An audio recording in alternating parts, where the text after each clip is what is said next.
Senators Baisley, Bridges, Buckner, Coleman, Cutter, Danielson, Exum, Fields,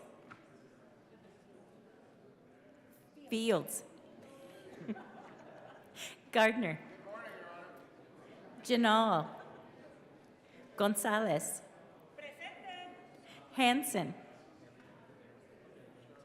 Excused. Hinrichsen, Hawkes Lewis, Kirkmeyer, Kolker, Liston, Lundeen,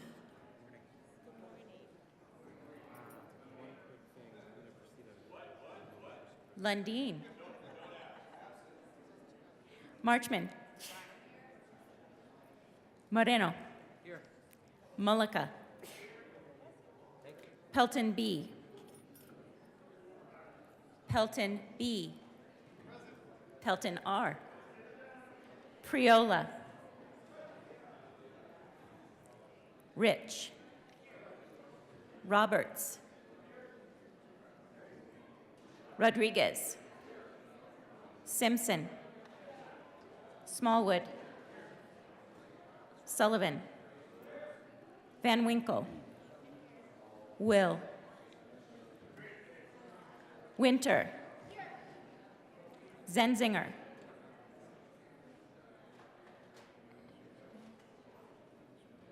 Mr. President.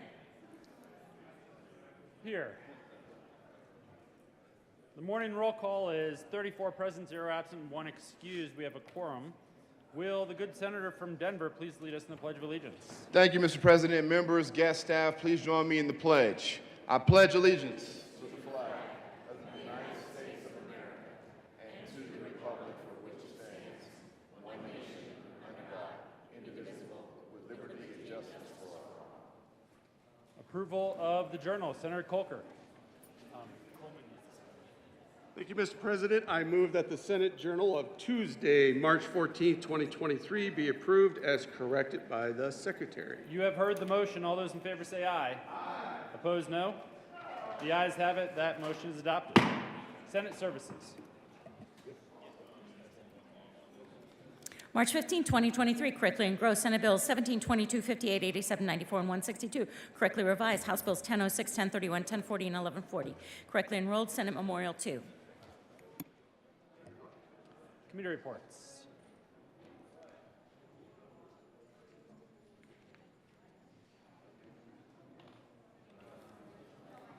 March 14, 2023, the Committee on Business, Labor, and Technology, after consideration on the merits, the committee recommends the following. House Bill 1126 be referred to the Committee of the Whole, favorable recommendation. March 14, 2023, Mr. President, the Committee on Finance has had under consideration and has had a hearing on the following appointments and recommends that the appointments be placed on the consent calendar and confirm members of the Natural Medicine Advisory Board for terms expiring January 31st, 2025. William Dunn, NRP, FPC of Avon, Colorado, to serve as a representative of emergency medical services and services provided by first responders. Appointed Billy Wynn, JD of Greenwood Village, Colorado, to serve as a representative of healthcare insurance and healthcare policy and public health, drug policy, and harm reduction. Appointed Sophia Chavez, PhD of Lakewood, Colorado, to serve as a representative of traditional and indigenous use and religious use of natural medicine. Appointed Bradley Connor, PhD of Fort Collins, Colorado, to serve as a representative of natural medicine, therapy, medicine, and research and public health, drug policy, and harm reduction. Appointed Wendy Buxton Andrade of Lamar, Colorado, to serve as a representative of levels and disparities in access to healthcare services among different communities. Appointed Skippy Upton Mazzaro of Aspen, Colorado, to serve as a representative of permitted organization criteria. Appointed Ernestine Gonzalez, PhD, MAMS of Colorado Springs, Colorado, to serve as a representative of healthcare insurance and healthcare policy, past criminal justice reform efforts in Colorado, and disparities in access to healthcare services among different communities. Appointed for terms expiring January 31st, 2027.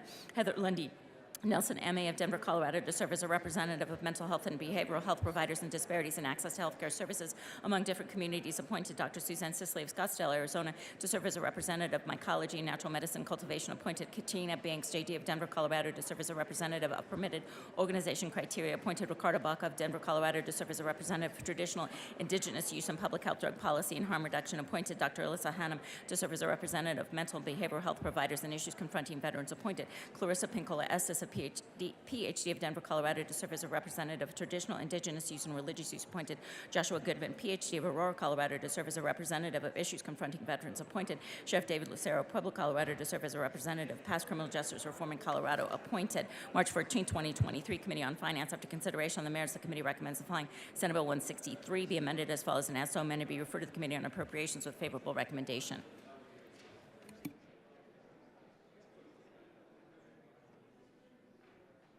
Message from the House. March 14, 2023, Mr. President, the House has passed and returns herewith Senate Joint Resolution 7. The House has voted to concur in the Senate amendments to House Bills 1116 and has repassed the bill so amended. The House has voted not to concur in the Senate amendments to House Bill 1101 and requests that a conference committee be appointed. The Speaker has appointed Representatives Bacon, Chair, Vigil, and Catlin as House conferees on the first conference committee on House Bill 1101. The House has granted authorization to go beyond the scope of the differences. The bill is transmitted herewith. Majority Leader Moreno. Thank you, Mr. President. I move that the Senate proceed out of order for a moment of personal privilege by the senator from Aurora. You have heard the motion. All those in favor say aye. Aye. Those opposed, no. The ayes have it, and the Senate will proceed out of order for a moment of personal privilege. Thank you, Senator Mr. Buckner. President. I am requesting a moment of personal privilege. Granted.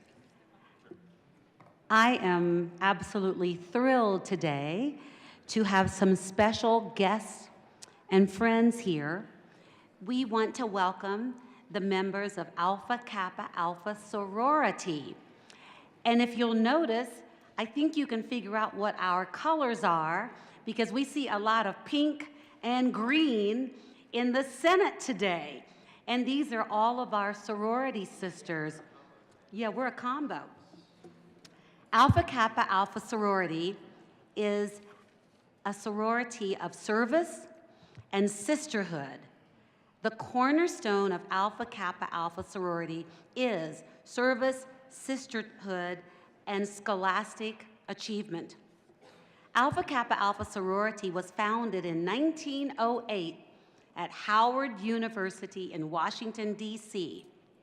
Currently, we have over 300,000 members, and we are the oldest Greek organization for sororities.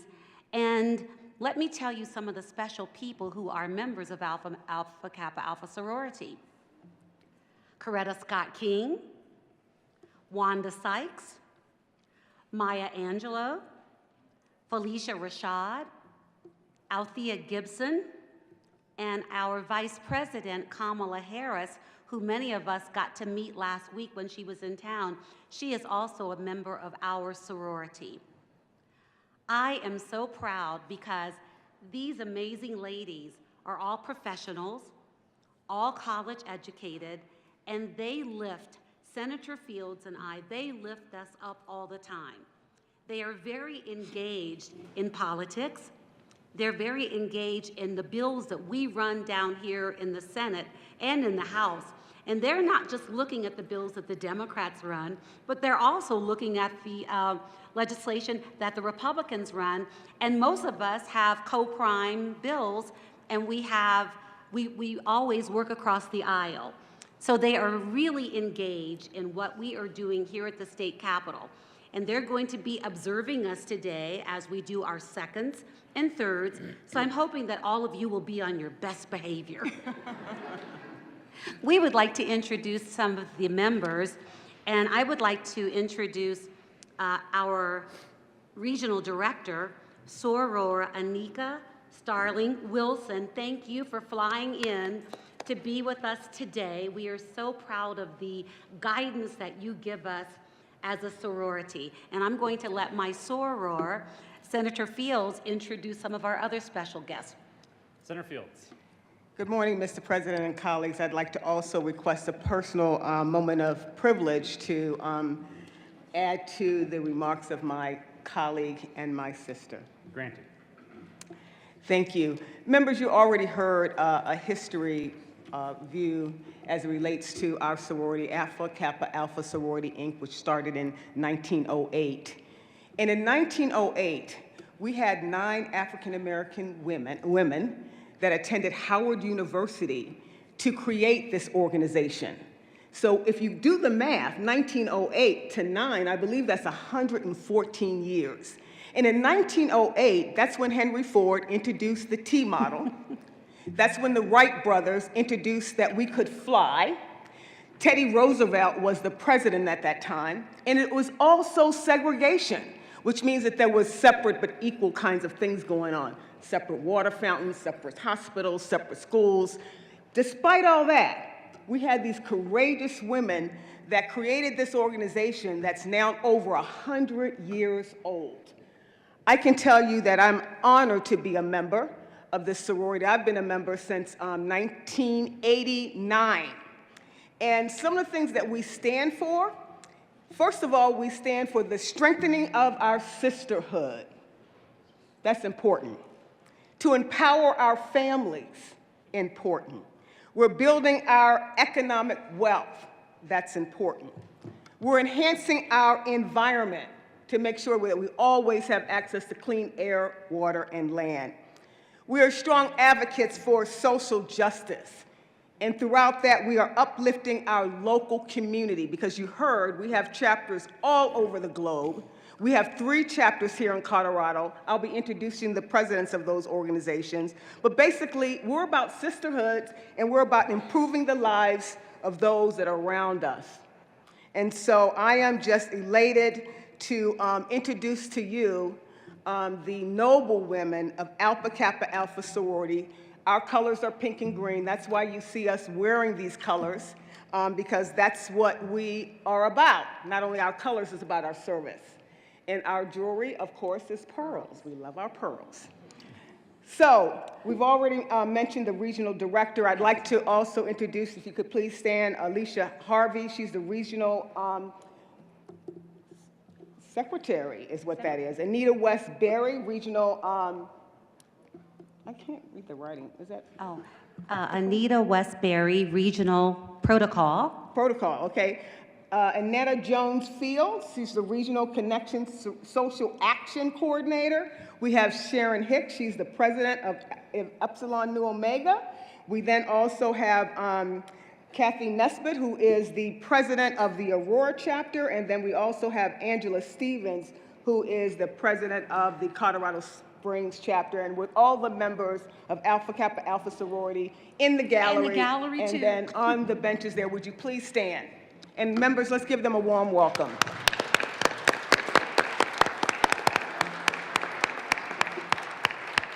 Thank you, Mr. President. Thank you. And you're going to see our sorors here on the floor, and they do have other engagements here in the building today. So if you see them leave, they are going to meetings, et cetera. And I want to say one more thing. I was a charter member of the Alpha Kappa Alpha sorority at Ball State University. And the reason I want to tell you this is because Senator Fields said something that just really made me remember.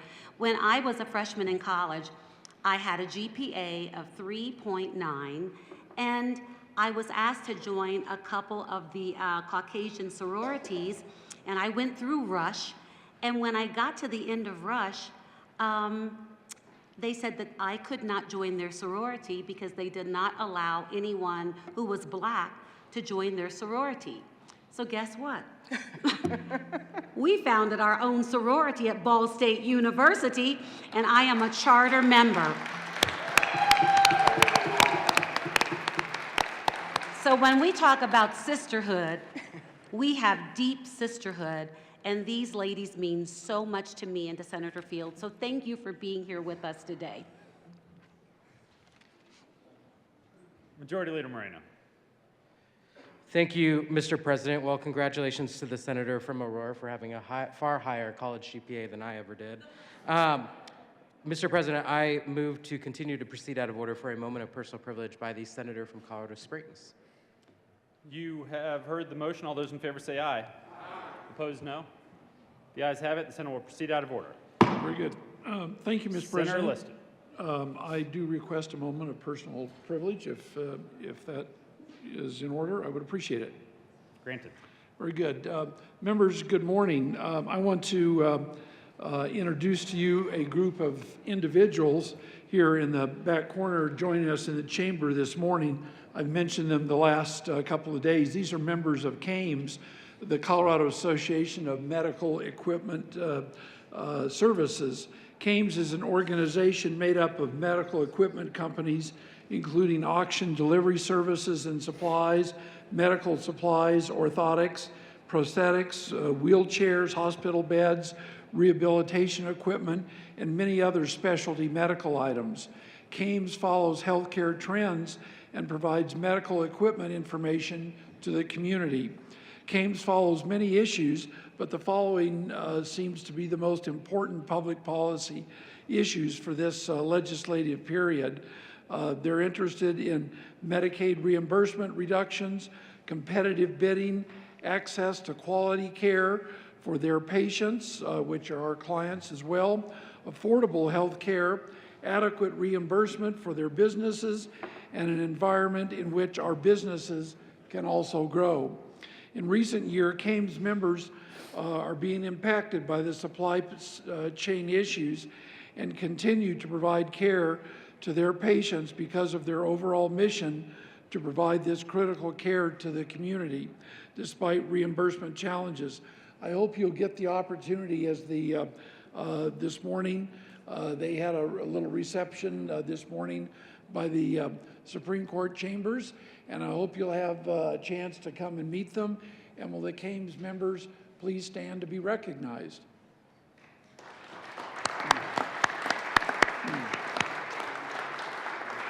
And thank you, members, and thank you, Mr. President. Have a good day.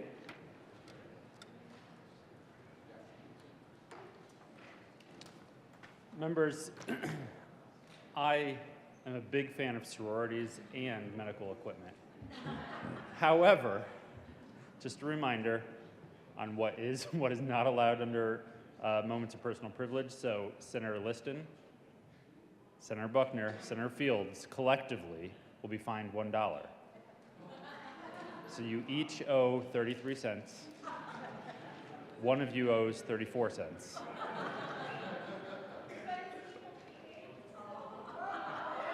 So, to make up for lost time, Larry, you're gonna have to pay the whole $1. Third reading of bills.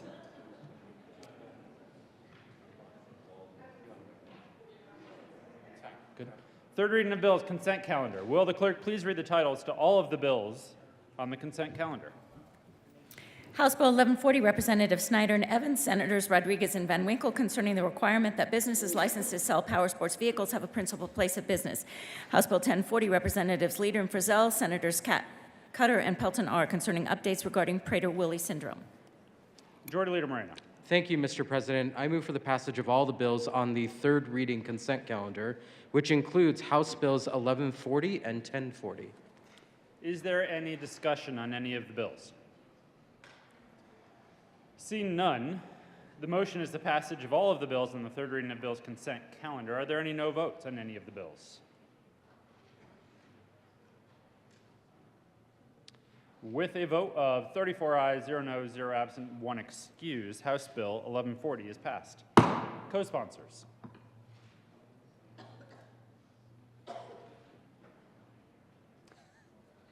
Senators Priola. Power sports. With a vote of 34 ayes, 0 noes, 0 absent, 1 excused, House Bill 1040 is passed. Co-sponsors. Senators Winter, Janal, Pelton B., Will, Rodriguez, Marchman, Fields, Priola, Buckner, Jaquez Lewis, Zenzinger, Kolker,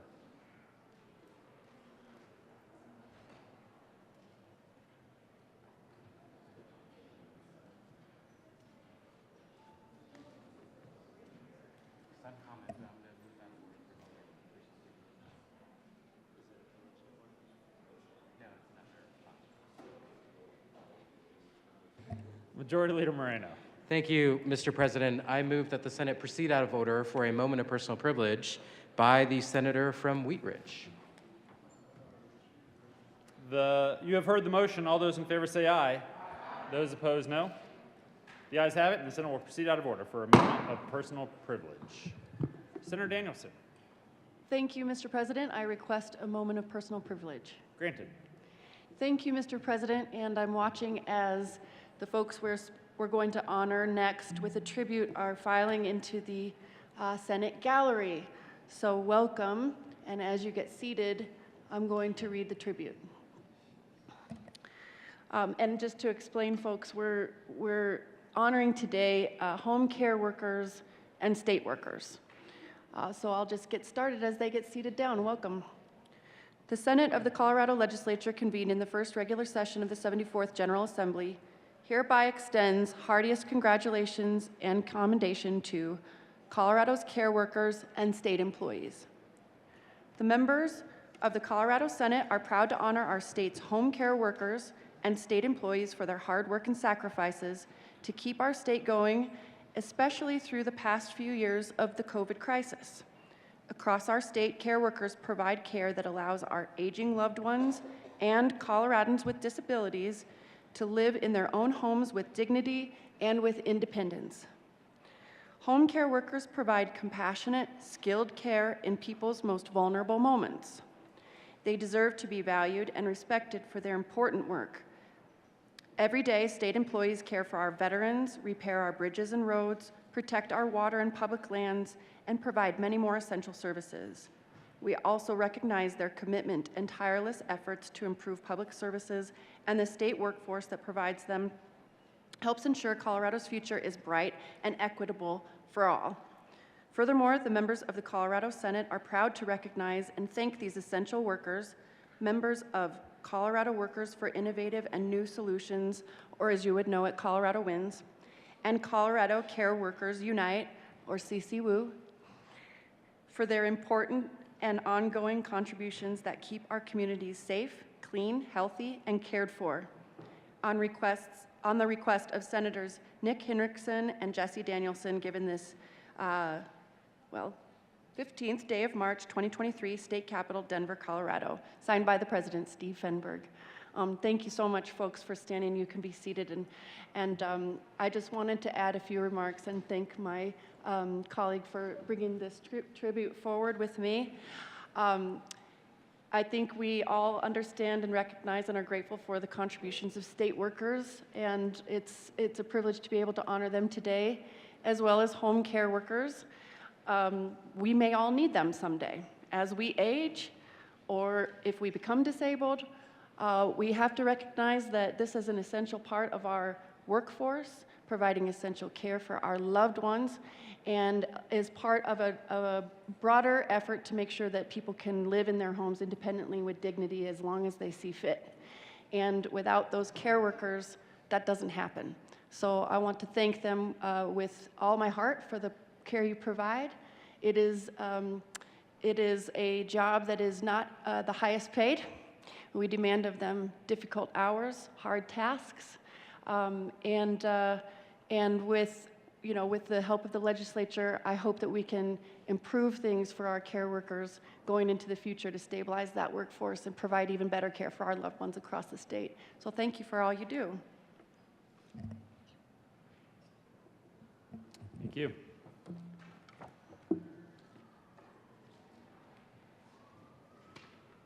Okay, third reading of bills, final passage. Will the clerk please read the title to Senate Bill 87? Senate Bill 87, Senators Marchman and Baisley, Representatives Kipp and Wilson, concerning creation of a teacher degree apprenticeship program as an alternative route to teacher licensure and in connection therewith making an appropriation. Senator Marchman. Thank you, Mr. President. I move SB 23087 for third reading and final passage as amended. Is there any discussion? Seeing none, the motion is the passage of Senate Bill 87. Are there any no votes?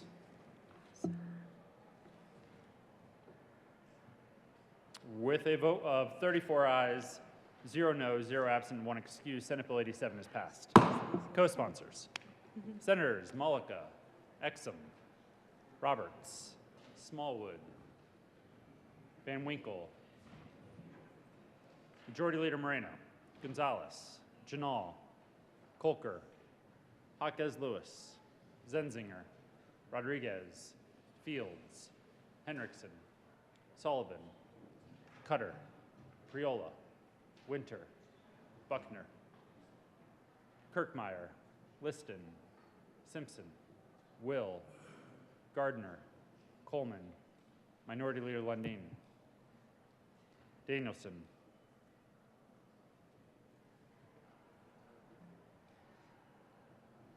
please have the president.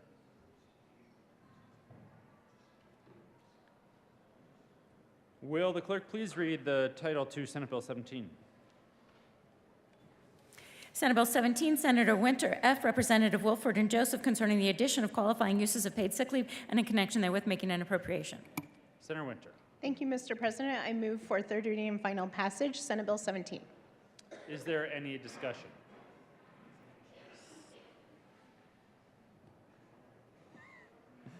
Seeing none, the motion is the passage of Senate Bill 17. Are there any no votes? Oh, I thought you were all just waving at me.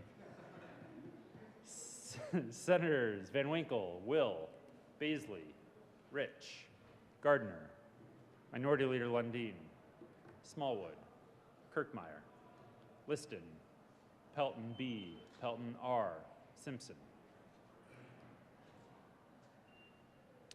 With a vote of 22 ayes, 12 noes, 0 absent, 1 excuse, Senate Bill 17 is passed.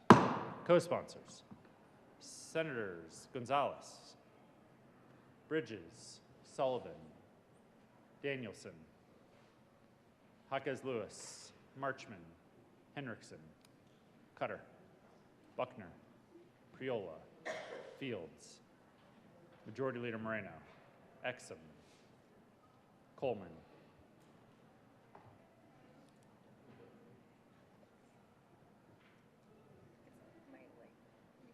will the clerk please read the title to House Bill 1031? House Bill 1031, Representatives Story and Wilford, Senator Winter F., concerning an exemption for mental health professionals from requirements to report information about individuals with a sexually transmitted infection to public health entities. Senator Winter. Thank you, Mr. President. I move for third reading and final passage, House Bill 1031. Is there any discussion? Senator Smallwood. Thank you, Mr. President. Good morning, colleagues. So I'm going to urge a no vote on House Bill 1031.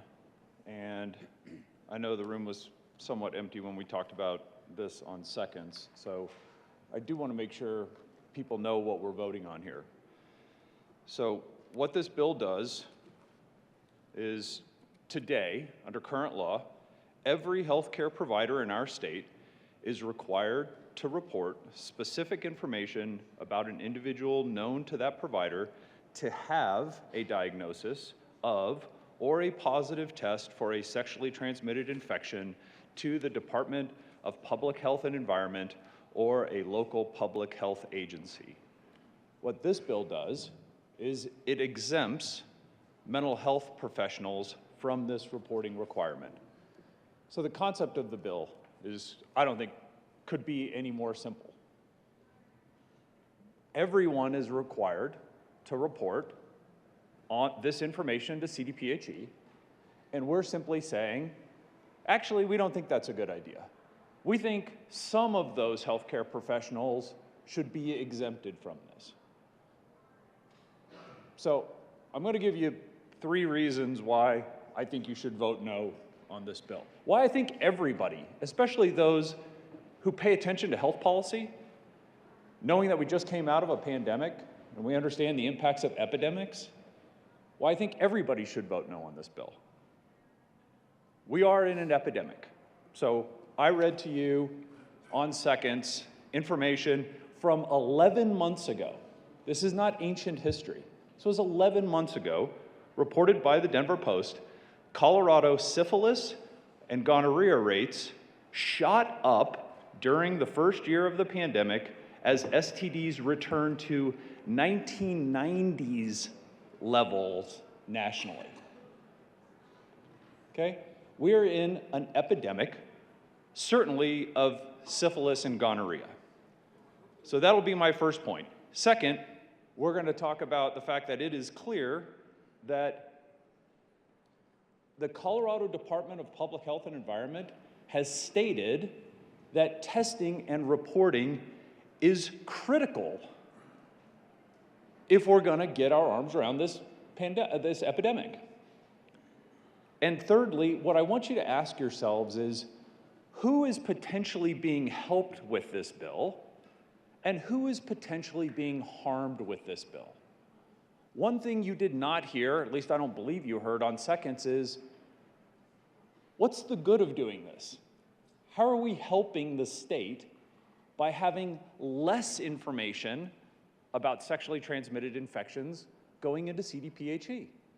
Who are we helping compared to who are we potentially hurting? So the same article, rates of sexually transmitted infections jumped in Colorado and nationwide in 2020, according to new data from the CDC. Cases of syphilis and gonorrhea have been rising for years in Colorado and most other states. Now, this is my words. I think a lot of this is exacerbated by the new sex-positive culture that we have in society and that is now being demanded of our schools. I couldn't see this going any other way, which is why I talked about it when we started mandating that this happens in schools. This continued in 2020 with syphilis cases jumping more than 30% in the first year of the pandemic. Now, syphilis and congenital syphilis is what I'm most worried about. Syphilis rates in Colorado increased by 32% from 2019. And listen to this, colleagues. Syphilis rates have more than quadrupled since 2011. Nationwide, the rate has also increased substantially, reaching levels last seen in 1992. And remember, syphilis infections is particularly dangerous during pregnancy because it increases the odds of stillbirth, death in infancy, and certain disabilities. This isn't just an annoyance, right? Syphilis is extremely dangerous during pregnancy. So this is what is so befuddling to me, is this article says, while syphilis is still less common than other sexually transmitted infections, it is important to track because the consequences of an untreated infection can be devastating, said Jill Hunsaker-Ryan, Executive Director of the State Health Department. It is important to track. What does track mean to you, colleagues? To me, it means reporting. They're synonymous. She didn't say testing. She didn't say outreach to the community. The executive director of CDPHE says this is important to track because the consequences of an untreated infection can be, quote, devastating. This is a cabinet-level official. This is not just some nobody in the state of Colorado. This is one of the 25 most important people in government in the state of Colorado. Now, I voted against the confirmation of Jill Hunsaker-Ryan.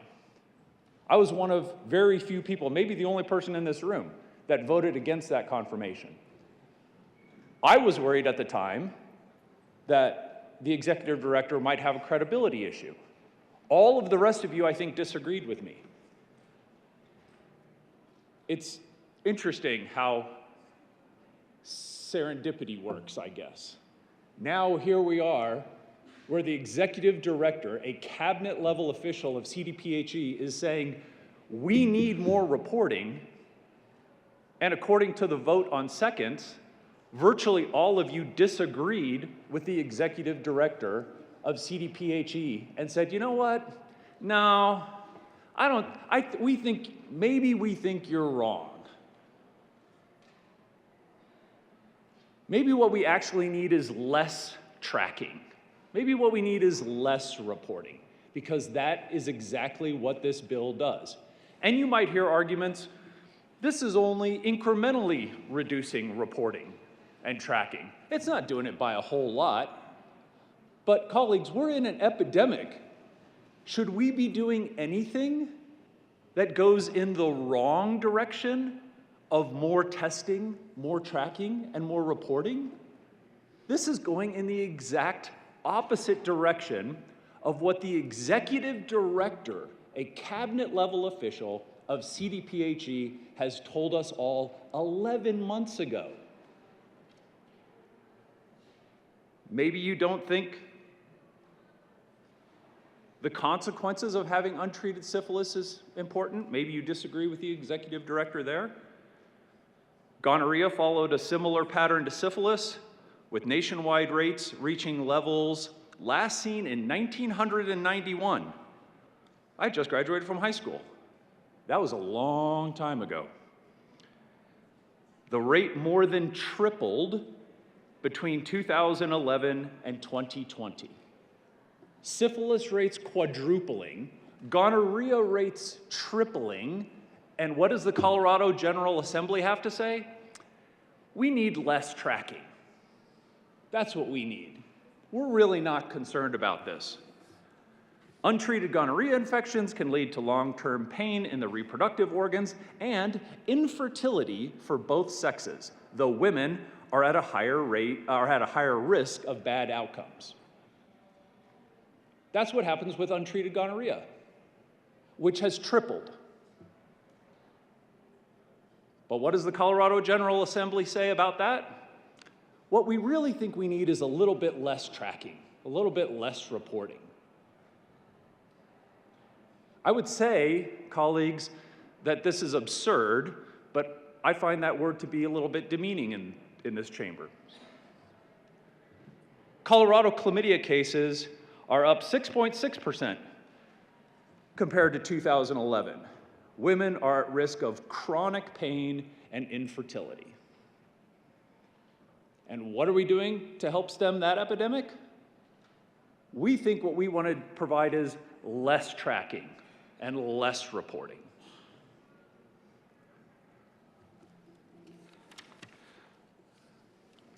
Hopefully you find the words of the executive director of CDPHE, a cabinet-level official in our governor's office, to be something that we might want to listen to.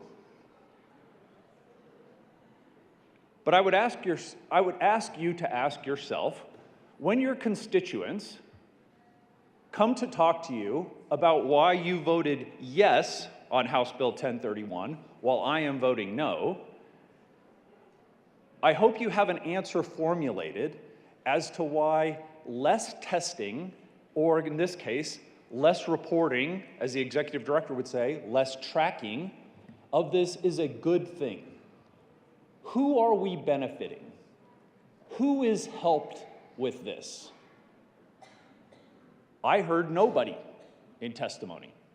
Not heard from anybody that says, this is so intrusive, this is so bad. We know who this is hurting. Senator Small, but we don't. Would you like to go into your next 10 minutes?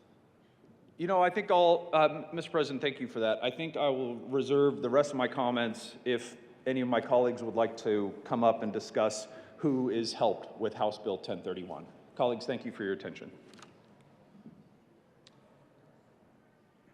Seeing no further discussion, the motion is the passage of House Bill 1031. Are there any no votes? Senators Van Winkle, Will, Baisley, Rich, Gardner, Minority Leader Lundin, Smallwood, Kirkmeyer, Liston, Pelton B, Pelton R, Simpson. With a vote of 22 ayes, 12 noes, 0 absent, 1 excused, House Bill 1031 is passed. Co-sponsors, Senators Jaquez Lewis, Marchman, Gonzalez, Fields, Henriksen, Cutter, Priola, Sullivan, Buckner.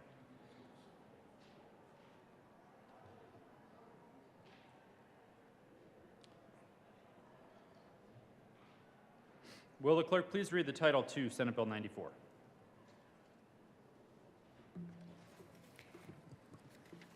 Senate Bill 94, Senators Lundin and Zenzinger, Representatives Wilson and Lukens, concerning the creation of a task force to report on measures to improve school transportation and in connection therewith making an appropriation. Senator Zenzinger. Thank you, Mr. President. I move Senate Bill 94 on third reading. Members, the state of Colorado law does not actually require school districts to offer transportation services at all, though many districts offer bus service or subsidized transit passes within their borders. Last year, Colorado reimbursed school districts $62 million, which actually represents 21% of what it costs to get eligible students to school. Let me repeat that. Right now, Colorado is reimbursing our school districts 21% of what it actually costs to get our students to school. The Colorado Department of Education collects data on school transportation simply for the purposes of calculating reimbursements, including the number of route miles scheduled on a specific day in October. Data ridership on rates, eligibility, standards, service gaps, and the use of alternative transportation models are not collected at the state level. We have a growing problem with getting our kids to school, and we need to do something about it, which is the reason for Senate Bill 94 today. Senate Bill 94 will create a task force comprised of a diverse group of members to compile a report with findings and recommendations to improve our public school transportation services for students and to alleviate burdens on districts. Minority Leader Lundin. Thank you very much, Mr. President. I urge your support of Senate Bill 94 as well. I want to thank the chair of the Joint Budget Committee, my co-prime on this bill, for not only reaching across the aisle to develop this bill and move it forward, but reaching across different perspectives on what transportation should look like. I understand the chair has a very traditional perspective on transportation, and I have a somewhat different perspective that would say transportation needs to be made completely open if in fact we want to support choice.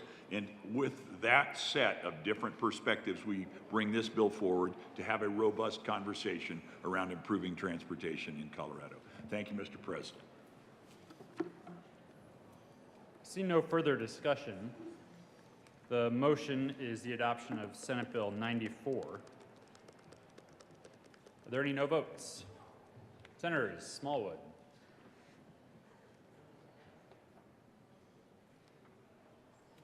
with a vote of 33 ayes, 1 no, 0 absent, 1 excused, Senate Bill 94 is adopted. Co-sponsors, Senators Bridges, Sullivan, Janal, Cutter, Winter, Coleman, Kirkmeyer, Exum, Simpson, Will, Pelton B, Buckner, Priola,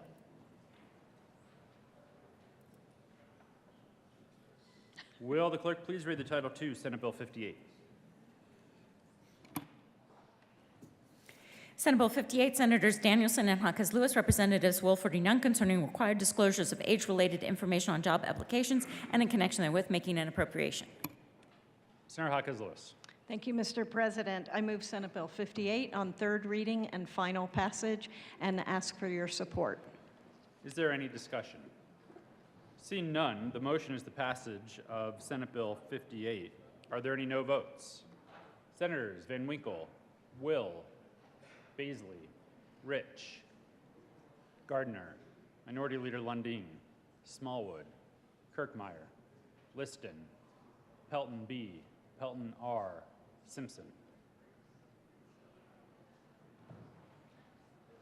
With a vote of 22 ayes, 12 no, 0 absent, 1 excused, Senate Bill 58 is passed.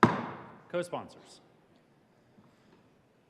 Senators Janal, Kolker, Marchman, Sullivan, Gonzalez, Cutter, Winter, Buckner, Priola.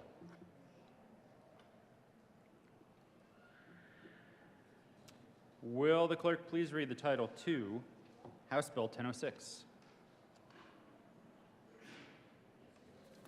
House Bill 1006, Representatives Young and Doherty, Senator Exum, concerning the notice requirements of employers regarding income tax credits and in connection therewith requiring employers to notify employees of the availability of the federal earned income tax credit, the state earned income tax credit, the federal child tax credit, and the state child tax credit. Senator Exum. Thank you, Mr. President. I move for the passage of House Bill, excuse me, 1006 on third reading and final passage. Is there any discussion? Seeing none, the motion is the passage of House Bill 1006. Are there any no votes?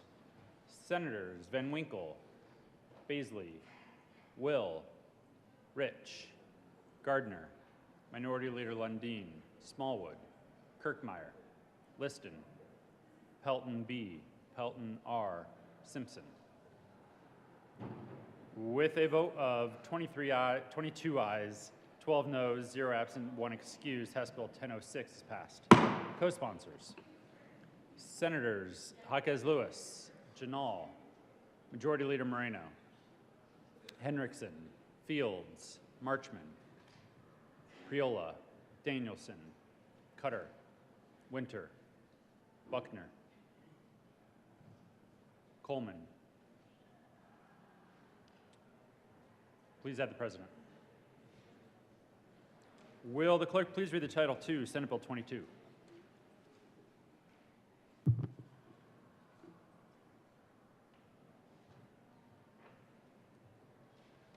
Senate Bill 22, Senators Henriksen and Representative Byrd, concerning adding aggravated motor vehicle theft to the list of convictions that apply to the offense of possession of weapons and by previous offenders and in connection therewith, making an appropriation. Senator Henriksen. Thank you, Mr. President. I move Senate Bill 23-022 on third read and final passage and ask for an aye vote. Is there any discussion? Senator Gardner. Thank you, Mr. President. Well, I will be an aye vote on this bill, despite its major infirmity.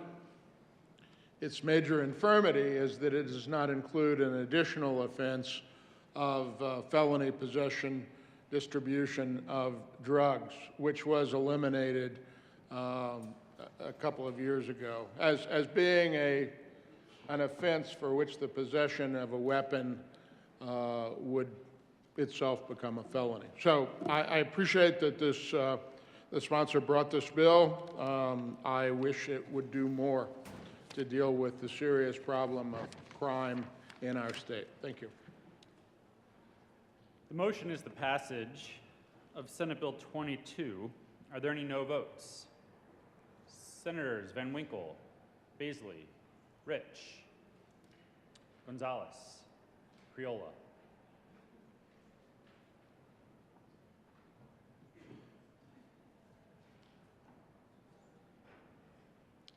With a vote of 29 ayes, 5 noes, 0 absent, 1 excused, Senate Bill 22 is passed. Co-sponsors: Senators Gardner, Roberts, Minority Leader Lundin,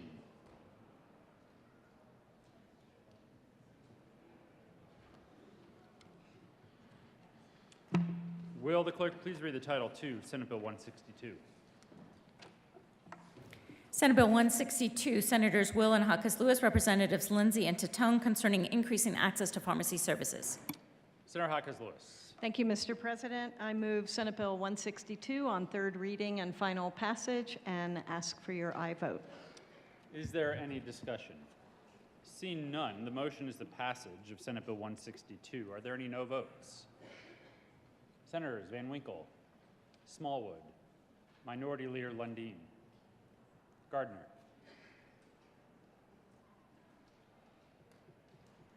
Kirkmeyer, Pelton B, Baisley,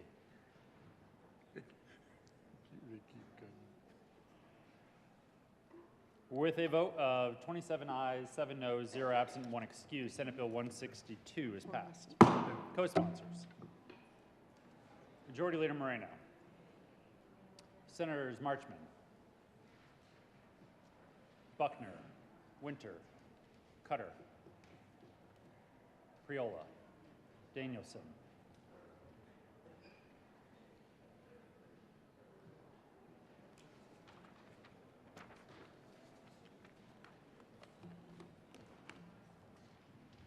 General orders.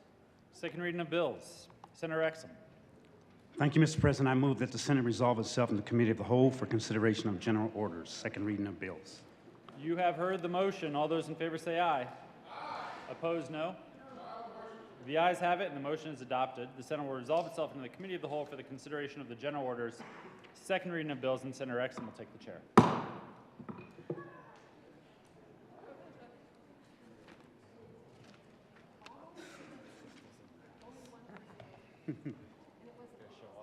Yeah.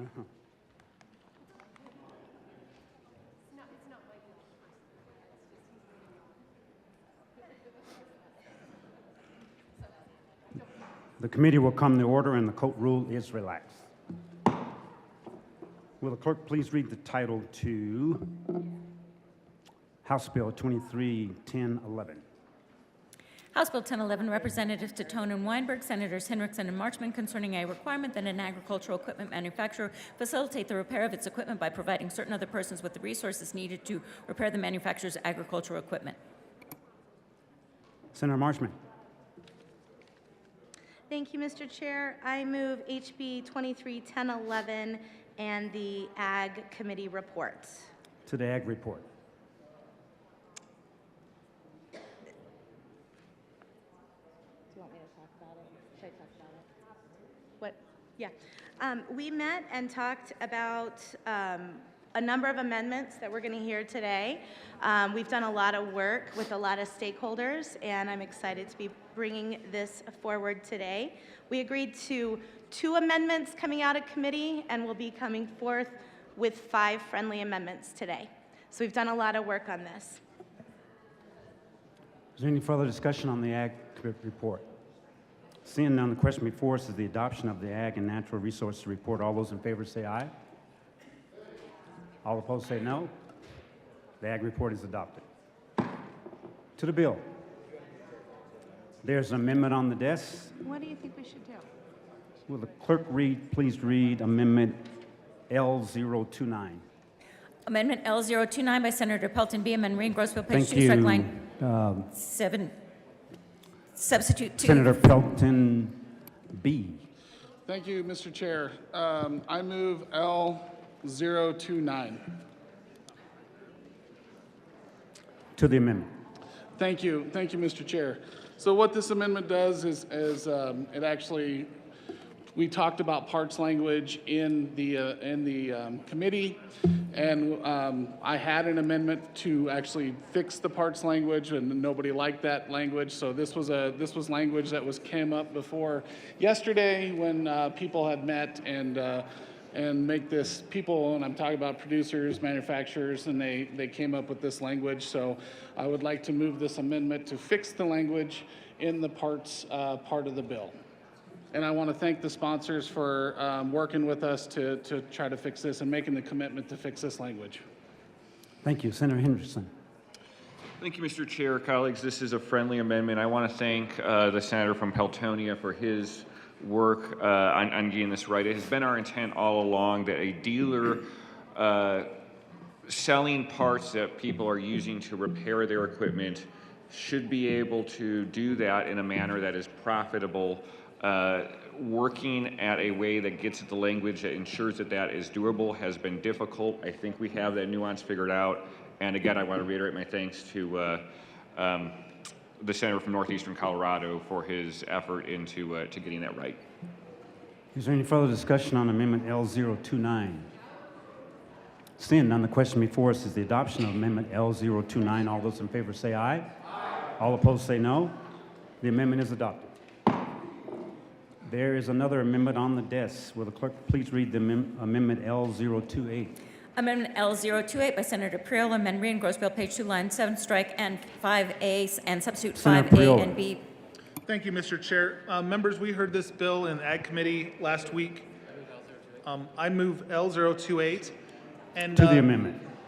One of the issues that was brought up is that there seems to be some vague wording in the bill that might open up some of the rest of the bill and some of the agreement to third-party firmware, software, and the example would be you're running an application for your John Deere or your Case tractor on your iPhone or your laptop, this amendment, L028, just puts a firewall, if you will, or ensures the clarity that this bill does not apply to hardware and software such as iPhones, laptops, your Microsoft laptop, so on and so forth.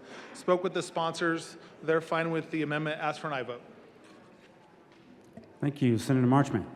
Thank you, Mr. Chair. This is a friendly amendment. This would protect if you're running your tractor on your phone, as you can with John Deere tractors. In some cases, it protects your iPhone and all of the firmware that's associated with that. So I appreciate the addition of that from the good senator from Henderson. Thank so you. I urge an aye vote. Thank you. Seeing no further discussion, the question before us is the adoption of Amendment L028. All those in favor say aye. Aye. All opposed say no. The amendment is adopted. We have another amendment on the desk. Will the clerk please read the title please read Amendment L020. Amendment L020 by Senator Roberts. Senator amendment Roberts. Thank you, Mr. Chair. I move Amendment L020. To the amendment.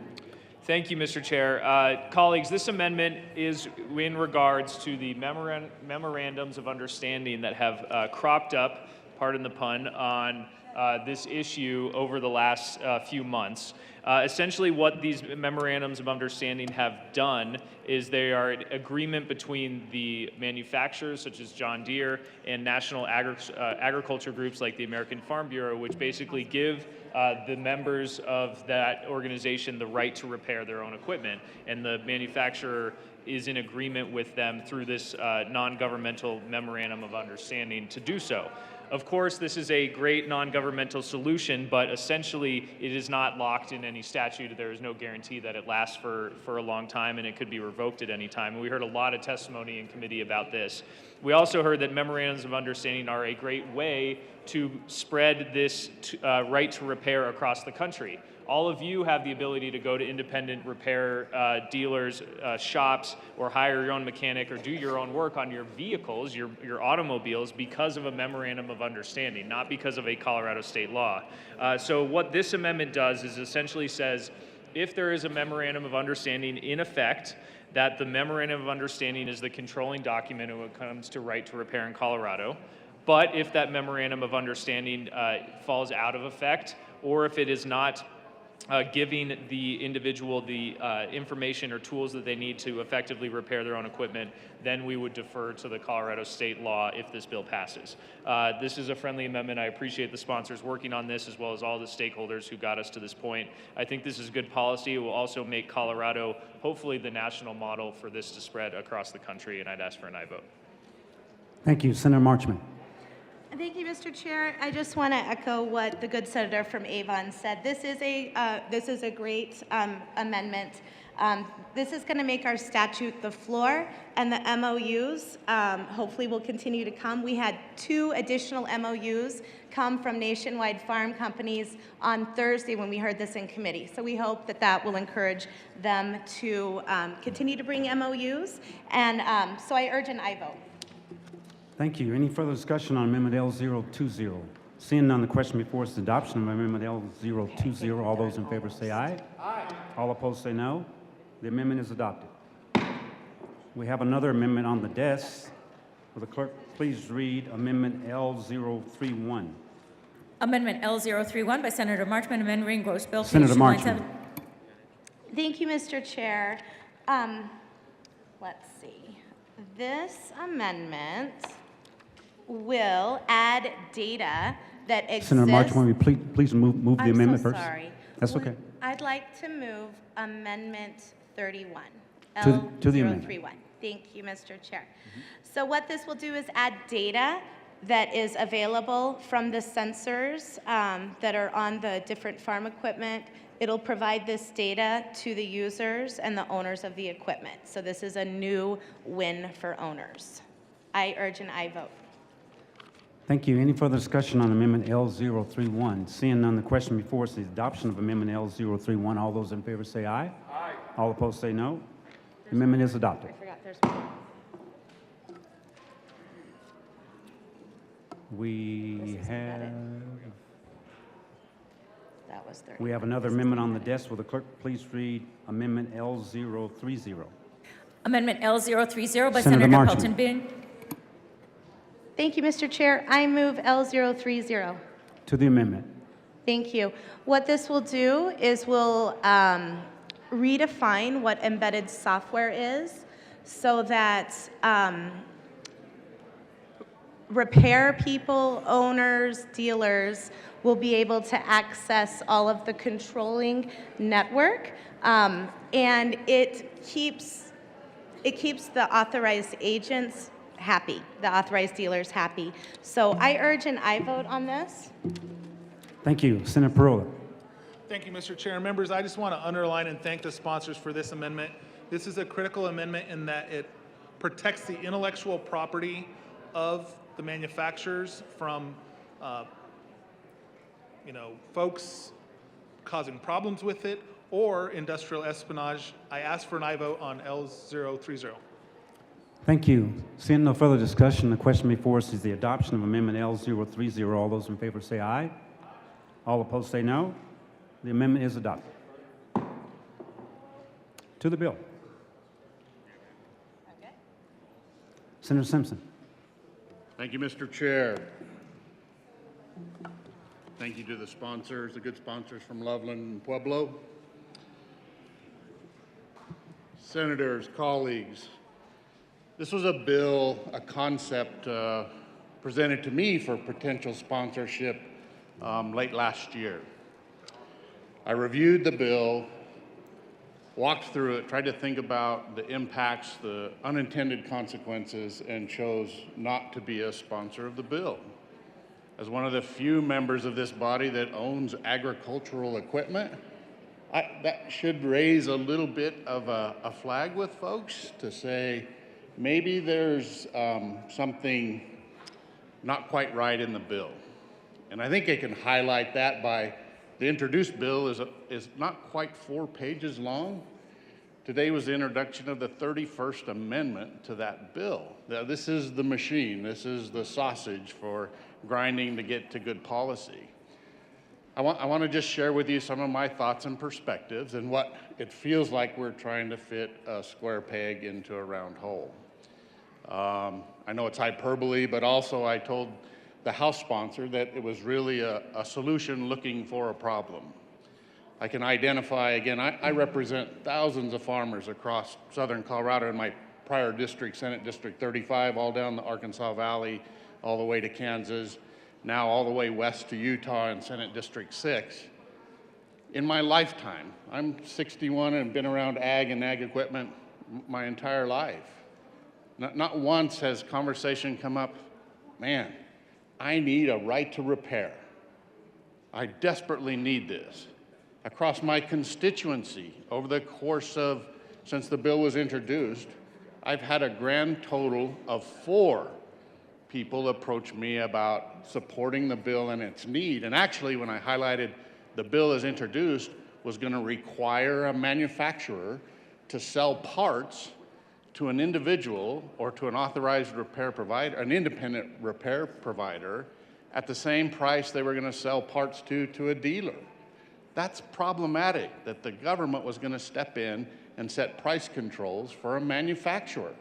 That was when I've explained that. Now, I think there have been attempts to address that in the amendments that I'm not quite completely comfortable that we've solved that problem.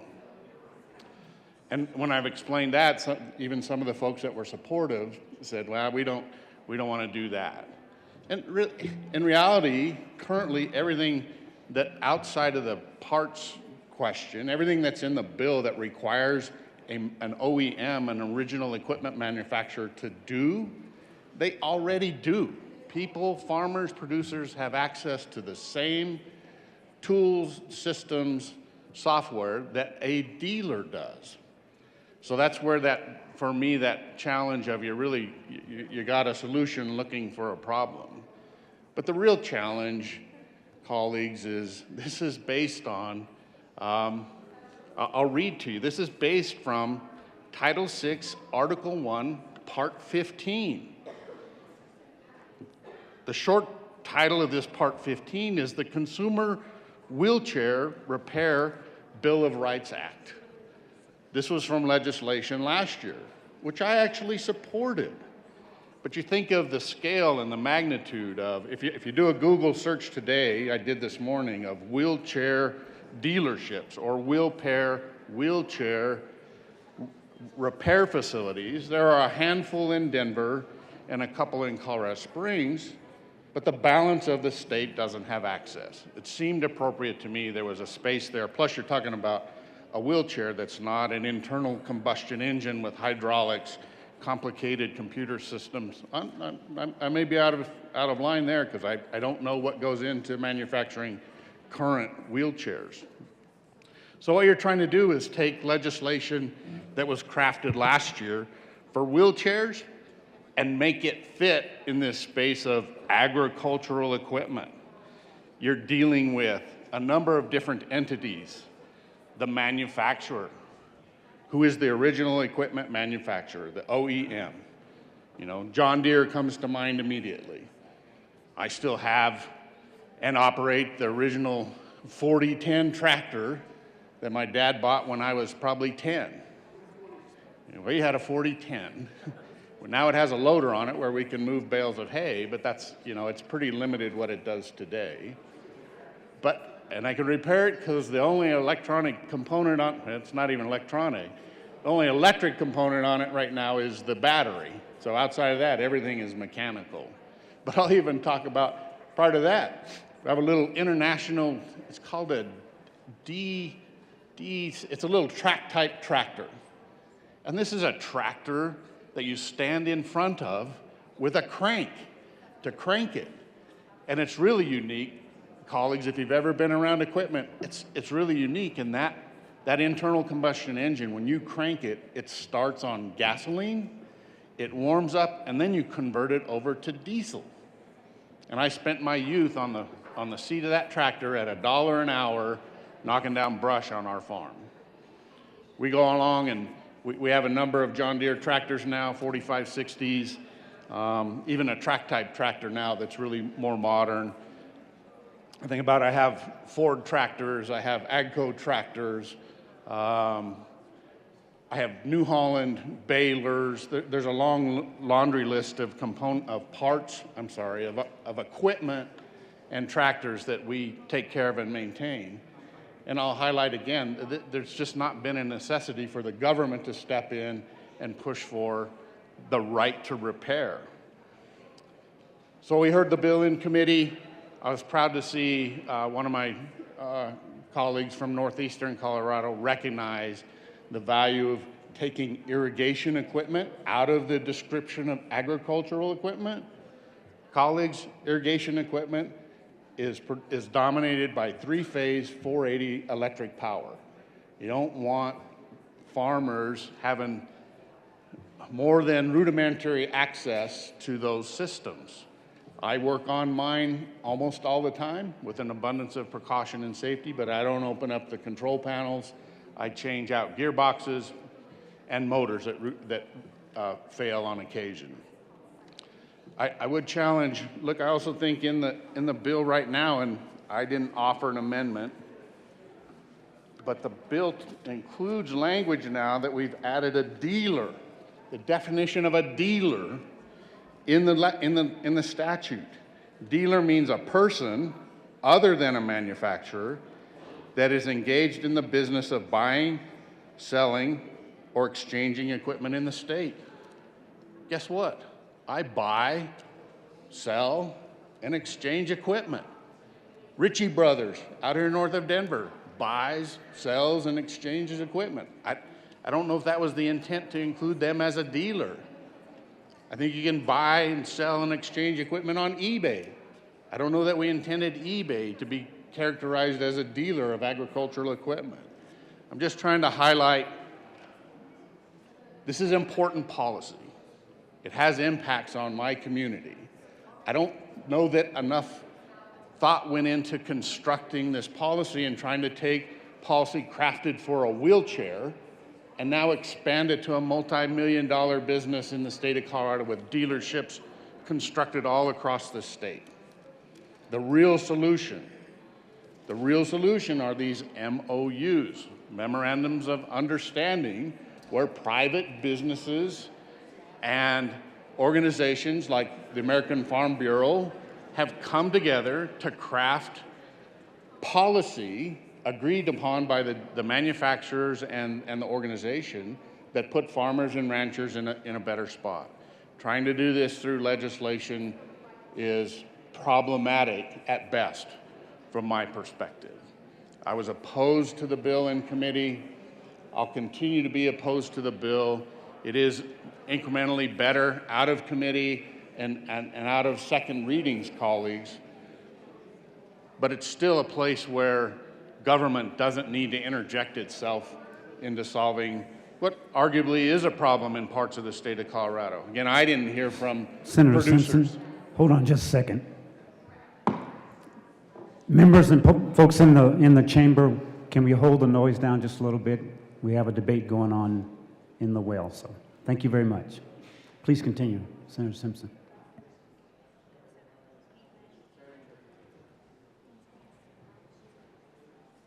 Did you lose your spot? Thank you, Mr. Chair. I was trying to highlight, again, the fact that there is an issue and a problem. I recognize that. And it seems to be centered here in the northeast part of the state. I don't know the disconnect between producers, OEMs, and dealerships in that part of the state. Again, I just highlight with so many producers in my part of the state, with very few reaching out for support of the policy, it just strikes a chord with me. That again, I have, and again, maybe I'm fortunate enough, I've worked with the same dealers for decades. The John Deere dealership, the building is new, but the location is the same place my grandpa was going in to get parts. My dad still goes in to get parts. I go to get parts. My son goes to get parts and support. The Ford New Holland dealership. Those guys are amazing. They've never failed me. They've never not once responded to an issue, a concern, a challenge, a problem, day or night, 24 hours a day, 7 days a week. I wish I could say I bailed 365 days a year, but I don't. But those small windows, when we're baling hay at 3 o'clock in the morning, Pete Devine is on my speed dial. If I get a code that I can't figure out, I call Pete and he helps me. All the documentation, all the information is readily available. Again, my perspectives. And again, I do recognize something is amiss in Northeast Colorado that I think we can resolve outside of legislation and policy and building this into statute. And with that, I would encourage my colleagues to be a no vote on this bill. Thank you, Mr. Chair. Thank you. Senator Henriksen.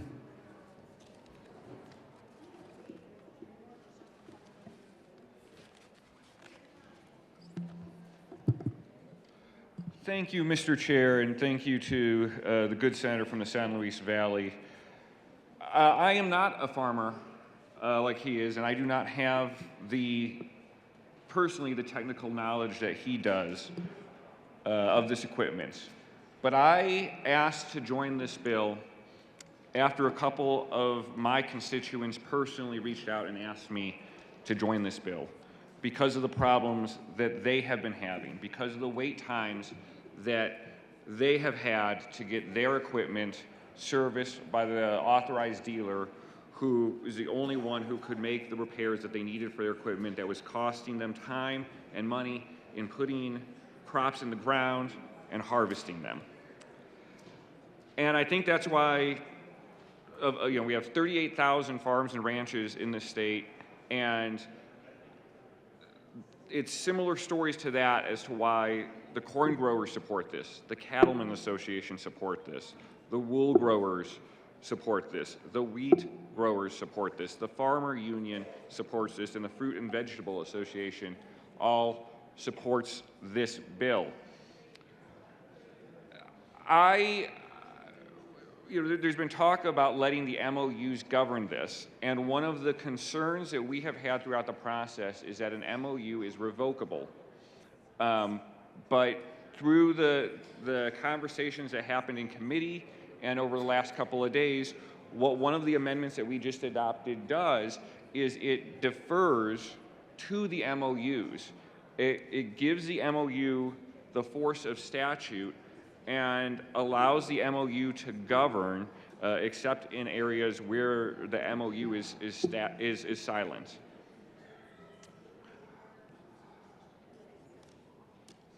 I want to emphasize too that this isn't just about individuals repairing their own equipment. That certainly is part of it. But another part of what we're trying to get at is that the industry of farm equipment, we heard multiple testimony, has consolidated into an oligopoly of sorts. And with the licensed dealers having the power over repairs of this equipment, there aren't options for the consumer. So in addition to being able to repair this yourself, if you have the know-how and wherewithal to do that, it gives the ability for independent mechanics to come into the sphere and inject competition into that marketplace. Now, we have a shortage of independent mechanics, and that isn't a very competitive or viable market right now, but that's largely because of the way that that the market is structured, with the power consolidated in the dealers that are authorized representatives of the manufacturer. So a yes vote on this is a yes vote for competition. It's a vote.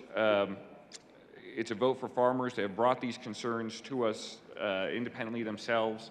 I ask for your support on this bill. Thank you. Senator Pelton R.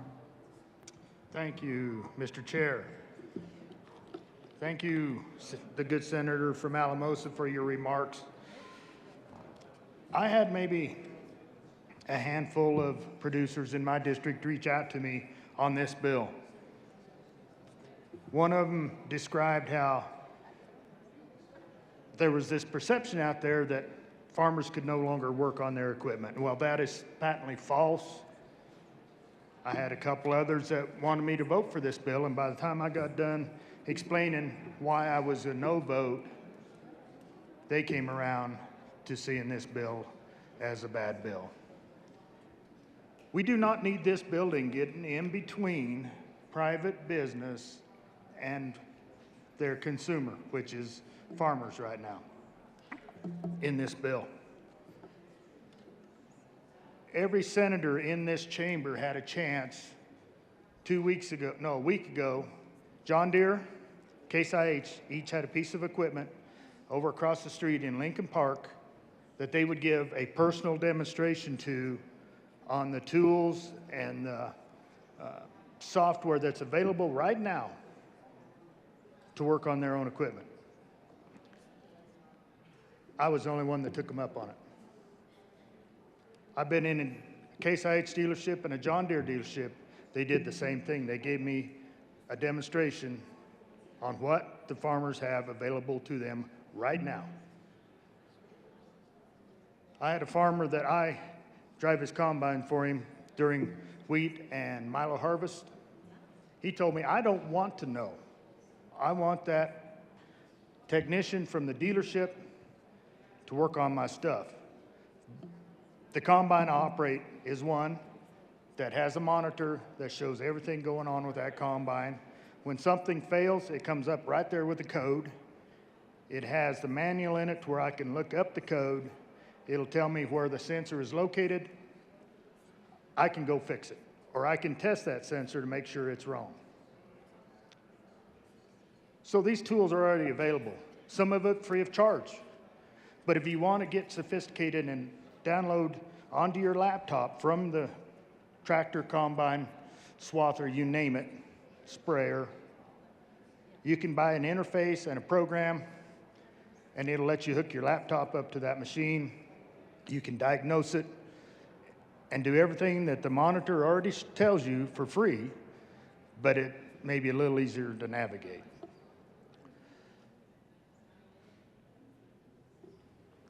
Of the 2 House prime sponsors and 2 Senate prime sponsors, they're not from agriculture. a lot of people in agriculture have a hard time with urban legislators telling rural people how to conduct their business. And I happen to be one of those that subscribe to that also. As you can tell, I am a no vote on this bill. There's been a lot of great work done to this bill to make it better. But it has some language we do not need in statute. And with all those reasons, I am a no vote, and I urge your no vote on this bill. Thank you. Thank you. Is there any further discussion on House Bill 231011? Yes, Senator Marchman. Thank you, Mr. Chair. So farmers are very resourceful, but as technology evolves, so does our farm equipment. Repair needs have shifted from primarily mechanical to software. When farm equipment fails, farmers lose lots of money and valuable time waiting for service. I gave you guys yesterday a bill of material. It's a picture. And I just want to explain a little bit about the way this works so you can understand how this works. At the bottom of the picture are sensors. And they're actual sensors. I got them off of the actual John Deere. You can get them right online. But they're actual sensors. One's a pressure, one's a voltage, and one's a pump. And those are basically just ranges, 0 to 1. If it's in range, it's a 1. If it's out of range, it's a 0. That's called source code, assembly language, that kind of thing. All of those sensors are put together under a controlling network. And that's what we have called in the past embedded software. We have just changed with our amendment that embedded software is the lower level sensor stuff. What happens is that one of these sensors falls out of range and the controlling network tells the engine to stop, or power boost to stop, or a little light to flash, or something to make a sound. And that controlling network of the software-enabled sensors has become the greatest failure of farm equipment as things have gotten more technological. So that is why we've had such an outcry from farmers who just want to get to the codes. John Deere negotiated an MOU with the American Farm Bureau in January because 13 states across the country, including Colorado, are looking at this right to repair legislation. Broadly looking at right to repair legislation across America, in the auto industry, Massachusetts passed a state law to mandate automobile owners' right to repair. This drove the auto manufacturers to develop MOUs, and those MOUs are now enforceable because one state, Massachusetts, has statute in place to enforce the MOUs. Our hope with this bill is we can help the farmers on the ground in Colorado and across the nation as we give them the opportunity to repair their equipment. I encourage an aye vote. Thank you. Is there any further discussion? Yes, Senator Coker. Thank you, Mr. Chair. I wanted to speak on this bill based on some of my personal experience and the struggles that I had with this bill. As many of you know, I grew up in a small town, grew up working on the family farm, driving the smaller tractors that weren't as complicated. But my dad also worked at John Deere on the assembly line. So I am a child of the manufacturer, so to speak, because of the opportunities given there. What we're talking about, and the way I look at this bill, is an opportunity to open up competition on a limited basis. I called my uncle, who took over the family farm yesterday, and asked him about this, and he referred me to a young man who does some of this third-party repair. And he told me about the cost to get involved. Each manufacturer has their different diagnostic software. In fact, some of the machinery within the same manufacturer had to have a different diagnosis, and it was thousands and thousands of dollars to get available diagnostic information.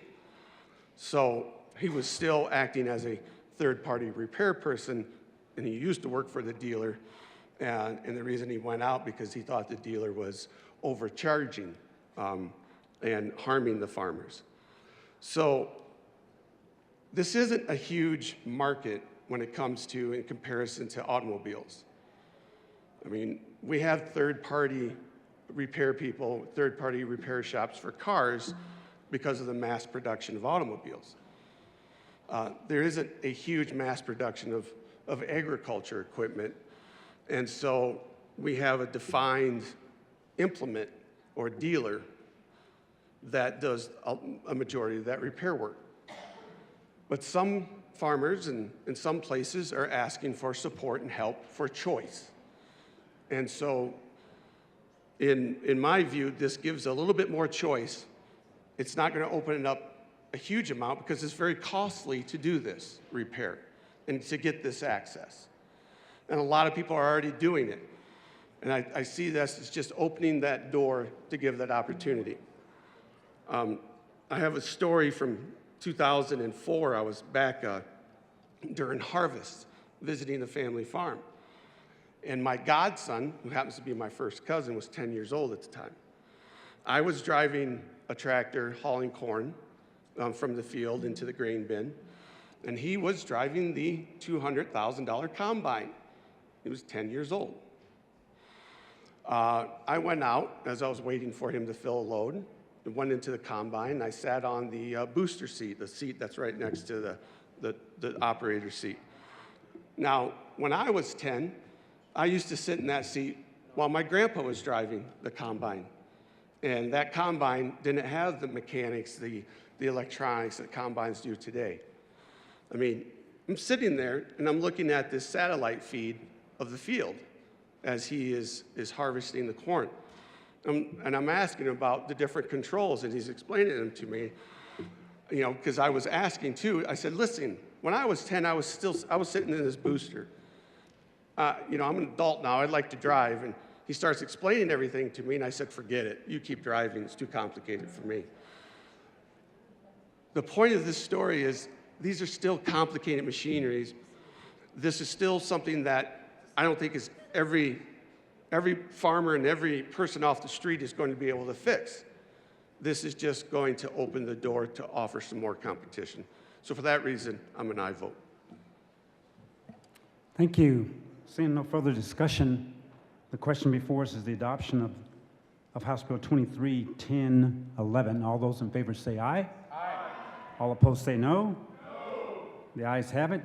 The bill is adopted. Majority Leader Moreno. Thank you, Mr. Chair. I move the committee rise and report. The motion is for the committee to rise and report. All those in favor say aye. Aye. All opposed say no. The committee will rise and report.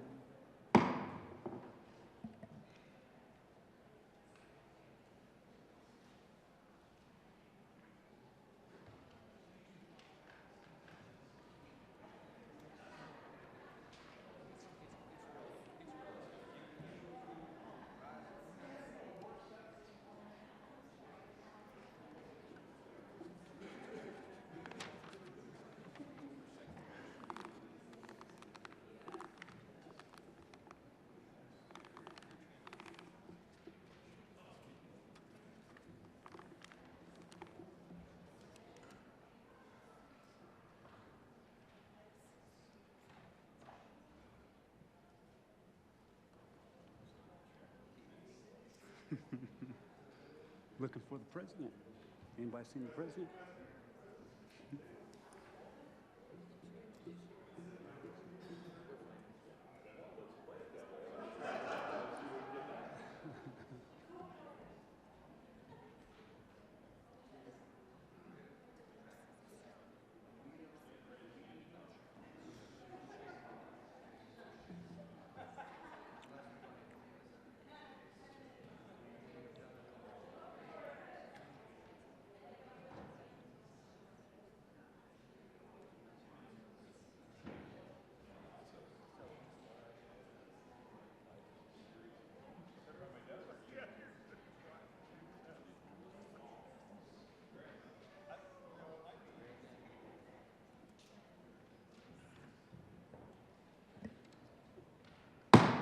Senate will come to order. Senator Exum. Thank you, Mr. President. The committee has met and had a riveting discussion on one bill. Will the clerk please read the report?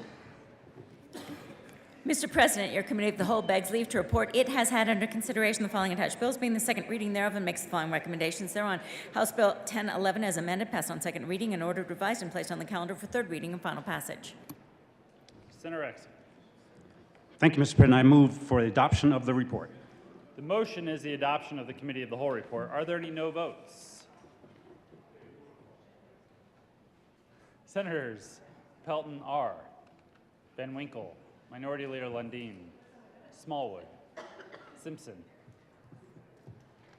Baisley, Will, Gardner, Liston.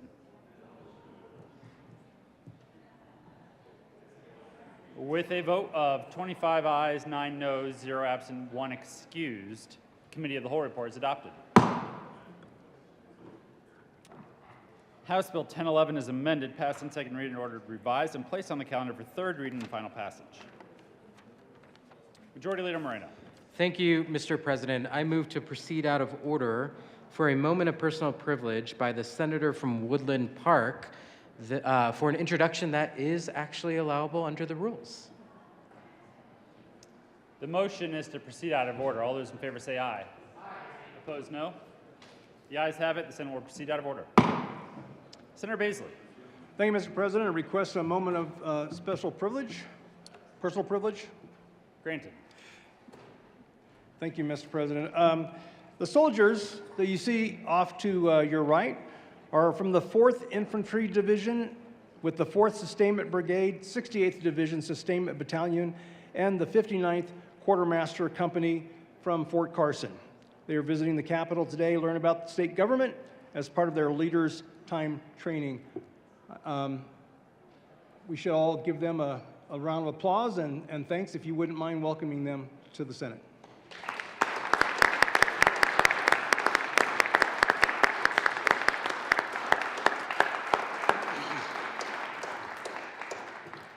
Senator Gardner. Thank you. Request a moment of personal privilege, Mr. President. Granted. Thank you. As the senator who represents Fort Carson in the Colorado State Senate, I want to join in the senator from Woodland Park's welcome to you. Thank you for your service. I encourage all of our colleagues and staff to take a moment and say hello to them, thank them for being here. It is important that we extend a hand to our military members who serve, both who come from our districts and go to serve, and those who come to our districts and serve. Thank you, Mr. President. Thank you, Mr. President.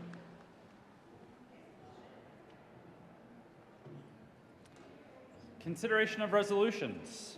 Will the clerk please read the title of House Joint Resolution 1018? House Joint Resolution 1018 by Representatives Bacon and Gonzalez Gutierrez and Senators Buckner and Danielson concerning the designation of March 14th, 2023 as Equal Pay Day in Colorado and in connection therewith, acknowledging the persistent problem of wage disparity. Senator Danielson. Thank you, Mr. President. I move HJR 231018 and ask that it be read at length. Will the clerk please read House Joint Resolution 1018 at length? House Joint Resolution 1018 by Representatives Bacon and Gonzalez Gutierrez and Senators Buckner and Danielson concerning the designation of March 14, 2023 as Equal Pay Day in Colorado and in connection therewith, acknowledging the persistent problem of wage disparity. Whereas 58 years after the passage of the Equal Pay Act of 1963 and Title VII of the Civil Rights Act of 1964, people who identify as women, trans women, gender-expansive people, and women of color continue to suffer the consequences of being paid less than men for doing the same work. And whereas, according to a report released in 2023 by the Women's Foundation of Colorado and the Institute for Women's Policy Research, Colorado women earn just 83 cents on the dollar compared to their male counterparts. And whereas, based on its 2018 research, the Institute for Women's Policy Research estimates that women in Colorado will not receive equal pay until 2057 if progress continues at the same rate as it has since 1960. And whereas the wage gap is not only discernible by gender, but also by race, ethnicity, and other intersections of identity, and whereas we recognize that the problem of pay disparity impacts different communities across the state more significantly, Asian American, Native Hawaiian, and Pacific Islander Women's Equal Pay Day is May 3rd. Asian American, Native Hawaiian, and Pacific Islander women are paid 75 cents for every dollar paid to white men. LGBTQIA+ Equal Pay Awareness Day is June 15th. LGBTQIA+ women are paid 69 cents for every dollar paid to white men. Moms Equal Pay Day is September 8th. Moms are paid 58 cents for every dollar paid to dads. Black Women's Equal Pay Day is September 21st. Black women are paid 58 cents for every dollar paid to white men. Latina Women's Equal Pay Day is October 8th. Latina women are paid 54 cents for every dollar paid to white men. And Native Women's Equal Pay Day is November 30th. Native women are paid 51 cents for every dollar paid to white men. And whereas, based on analysis from the National Women's Law Center on today's wage gap, over the course of a 40-year career, a white woman will lose $519,160, an Asian woman will lose $620,560, a black woman will lose $949,680, a Latina woman will lose $1,182,080, and a Native American woman will lose $1,089,960. And whereas a lifetime of lower pay means women have less income to save for retirement and less income counted in a Social Security or pension benefit formula, and whereas earnings for full-time workers tend to increase with age, though earnings increase more slowly after age 45 and even decrease after age 55, the gender pay gap also grows with age, and the differences among older workers are often considerably larger than differences among younger workers. And whereas there exists a strong business and public interest case for equal pay for equal work, and whereas equal pay would cut the Colorado poverty rate for working women from 8% to 4.6%, which would reduce their poverty rate by 42.4%, and for single mothers, the poverty rate would be lowered from 23.7% to 12.6%, which would reduce their poverty rate by 46.8%. And whereas equal pay policies can be implemented simply and without undue costs or hardship in both the public and private sectors, and whereas closing the pay gap between men and people who identify as women, trans women, gender-expansive people, and women of color strengthens the security of families and eases future retirement costs while enhancing the Colorado economy by raising gross domestic product by $10.72 billion. And whereas Tuesday, March 14th, 2023, is the day chosen to symbolize the time of year in which the average wages paid to American women begin to catch up to the wages paid to American men from the previous year for the same work.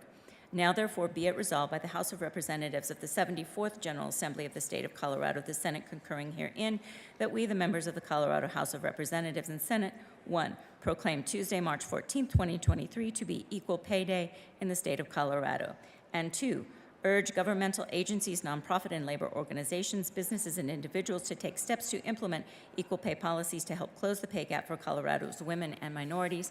Be it further resolved that a copy of this joint resolution is sent to President Joe Biden, Colorado Governor Jared Polis, Colorado Lieutenant Governor Diane Primavera, the members of Colorado's congressional delegation, United States Secretary of Labor Martin J. Walsh, and Colorado Department of Labor and Employment Executive Director Joe Barella.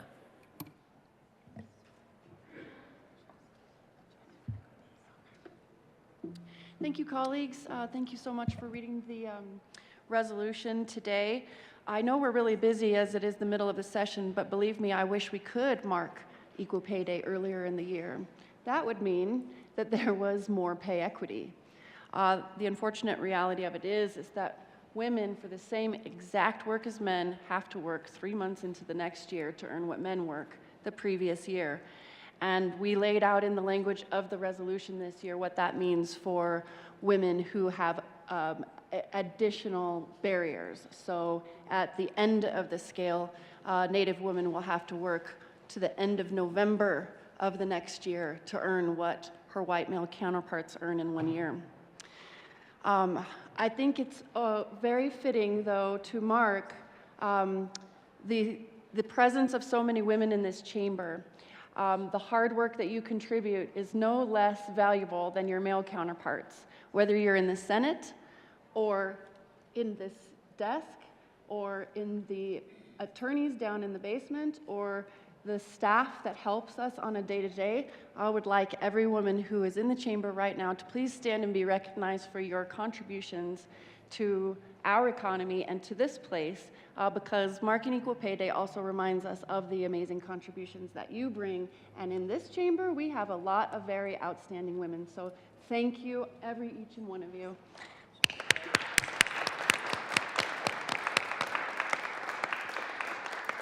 We are, and to my colleagues who are standing with me here today, thank you so much for your support of the resolution. We are talking about equal pay for equal work in general, which is that women are still discriminated against simply because they're women, earning significantly less than their male counterparts for the exact same work, the exact same qualifications, the exact same work product, education, etc. I wanted to just mark briefly, and I'm sure that we will have a better tribute, but we did mark the passage of the passing of Congresswoman Pat Schroeder, and I tie it to today's resolution because she was the first young mother to go to Congress, and she fought fiercely for family paid leave and for equal pay for equal work. And this is decades ago, but her work paved the way for true change. And we in Colorado can be proud of what we passed in 2019, the Equal Pay for Equal Work Act. And I'm standing by my co-prime sponsor, who was then in House. But those were concrete measures that we could take to increase the pace in which we as a society intend to close the wage gap. I have a 5-year-old daughter. And if the pace continues, she'll be 40 years old before the wage gap closes for the exact same work that she'll be doing as her male counterparts. That is unacceptable to me for any of your daughters, for any of your granddaughters, that they should be punished simply for being female in the workforce, discriminated against, stolen wages. It's not right, and we as Coloradans have taken steps forward, concrete measures in the 2019 law to help close that, so that hopefully Isabel doesn't spend the majority of her working years in her career being underpaid for doing her work. We hope that when your daughters and your granddaughters enter the workforce, it's much more equal. I also wanted to highlight the part of the resolution where we demonstrate that this isn't just about our pocketbooks. Keep in mind that the wages that are stolen from us, we can't spend it. So it's not just our budgets, it's not just our kids or ourselves, it's the entire Colorado economy. We can't spend money that we don't earn. And I just want to thank you all for your work that you've done in the past, your commitment moving forward, and I'll turn it over to my colleague and fellow equal pay champion, because we do have a lot of work to do, and we'll be taking this issue up later in this legislative session. So I appreciate your time today, your commitment to this issue, and thank you to my colleagues. Senator Buckner. Thank you. Mr. President, may I have this moment of personal privilege? Or I don't have to. I don't need personal privilege for this because it's a resolution. I do know the rules sometimes, but I am proud to have been one of the original sponsors of Equal Pay for Equal Work. And it was a lot of work when we passed that first law back in 2019.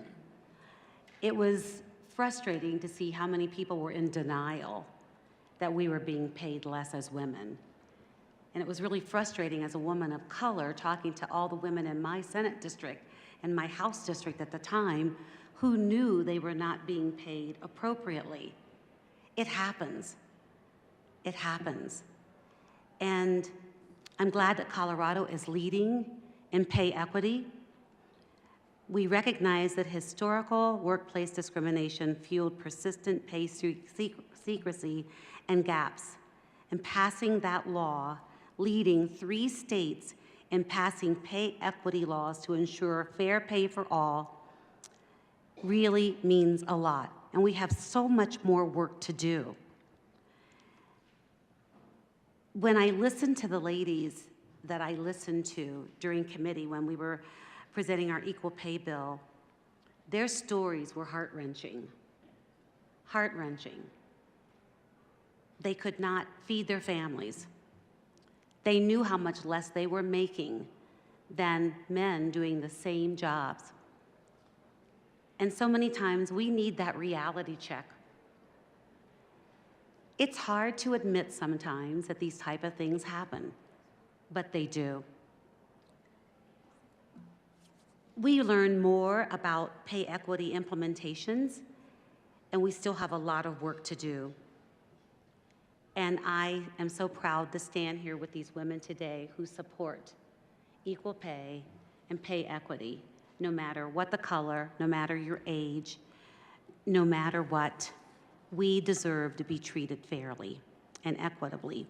So thank you so much, Senator Danielson, for being my partner in equal pay on the bill over there and now one coming this way, and for all of the ladies who support equal pay. Thank you so much. Senator Danielson. Thank you, Mr. President, and I just wanted to add to all the ladies who support equal pay, to the men in the chamber, in the House and the Senate, who are proud to stand with us and fight for equality in the workforce. Senator Zenzinger. Thank you, Mr. President.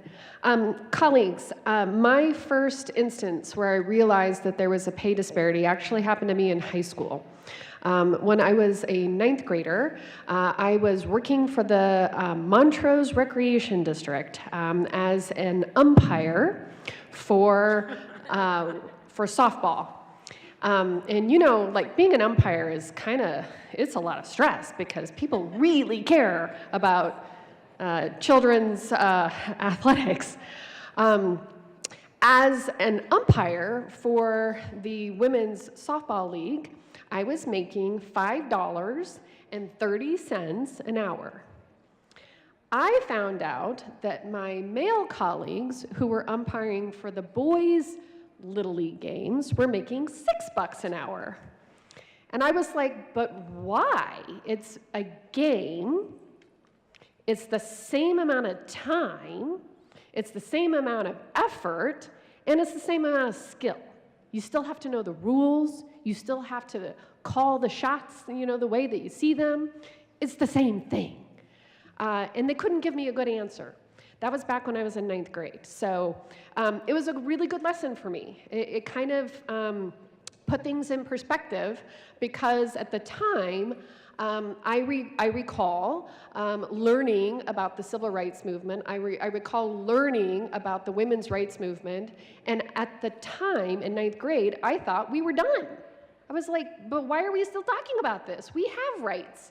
We are equal. And then when I discovered that pay disparity, I realized, well, maybe not. Maybe we're not done. And unfortunately, we still are not done. So I just wanted to share with you my experience growing up, my very first instance where I recognized that there was an issue, and my commitment to continuing to work on making positive change for the future for all women, so that someday our Little League umpires will be paid the same regardless of whether it is Little League baseball or Little League softball. Senator Kirkmeyer.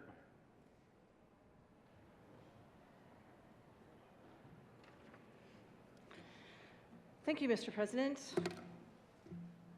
Members, here we are again. Here we are again. I'm extremely upset. Extremely upset. Again, as a woman, I should be able to be down here, stand with my fellow female colleagues, and celebrate and work for equal pay. But no, because we can't agree on some language that I wasn't even asked about. Apparently, we can't agree on language that should just say all women. We can't do that, apparently. Huge step backward, huge. The Equal Pay Day is about the gap between men and all women. Yet today, once again, singled out and left out because I'm Republican. That's disgraceful. Frustration? I'm frustrated as a Republican woman that I wasn't asked to be included in this, that I wasn't asked to give comments about what the resolution should be. I used to own a business with my sister. I understand. I have 2 daughters. I have several nieces. I have 2 sisters. I grew up in poverty.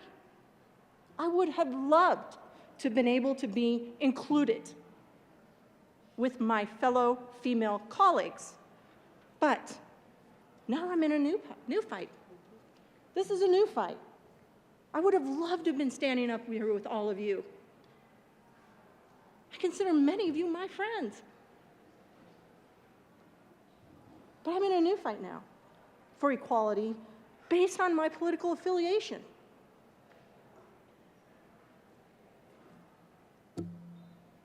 And what? I'm left out? I'm not considered to be part of this because I'm Republican or so that you can make a political message? This is just disgraceful of this body. Seriously, I'm extremely upset over this. I would have loved to have been here, been able to get up here and support this resolution. I would have loved to have been part of it.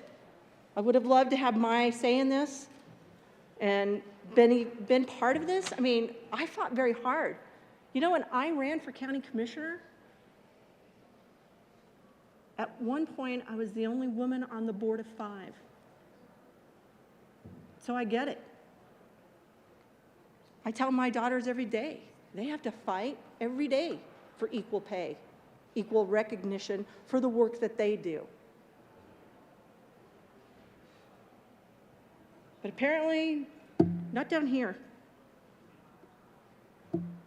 I will be objecting to this resolution, and that makes me extremely sad because I have fought my entire life for equal pay, for women, for all of the citizens of Colorado.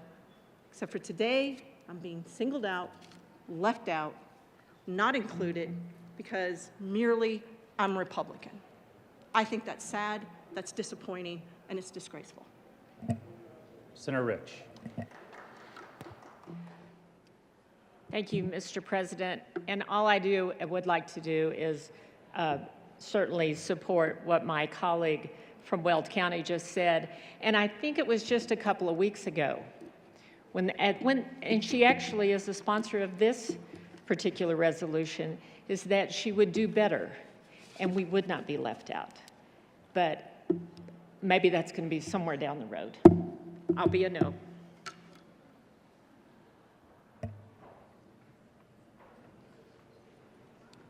Senator Buckner.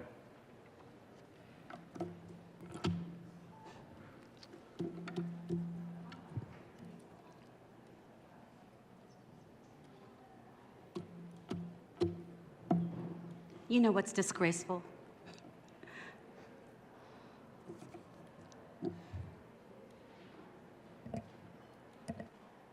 What's disgraceful is not being totally honest with things that are being said.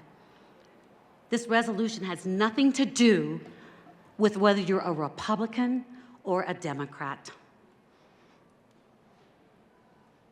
It's about equal pay for equal work. And my experience has been in this building since 2015. Every time we have brought up equal pay,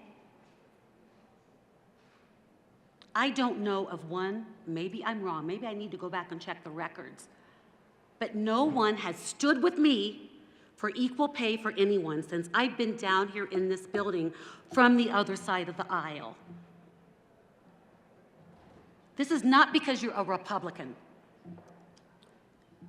This is about what was put in the resolution really hits home for a lot of us, for most of us.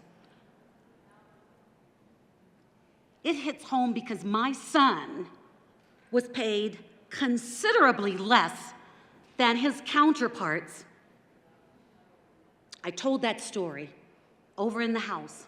I told it here at the Senate, but yet no one would support me. And I'm not apologizing today for leaving anyone out.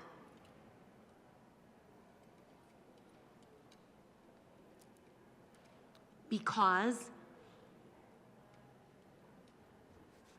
of everything that we put into this resolution, I just don't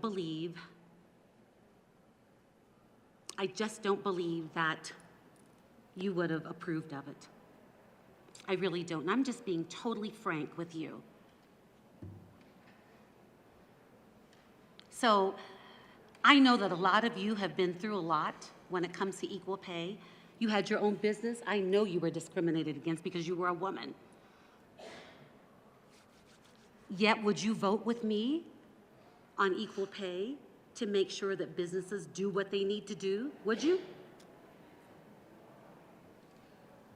Would you?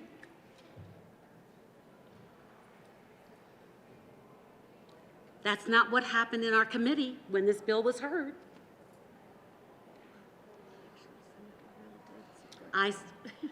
Okay, my cousin Will did support me.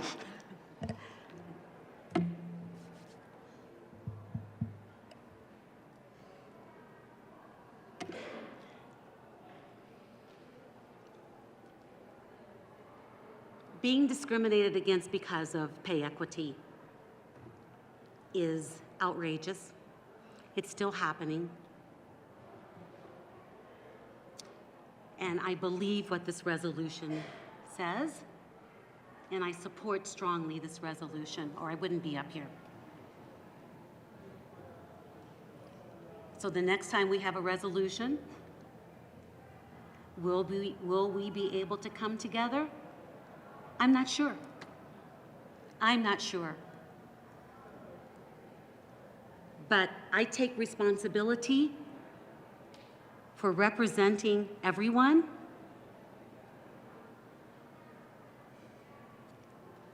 And calling me out, I've got thick skin. And I am in full support of this resolution. And I guess we'll just have to keep working together, both sides, to see what we can do to make things better. Senator Kirkmeyer and Senator Rich. You know me. You both know me.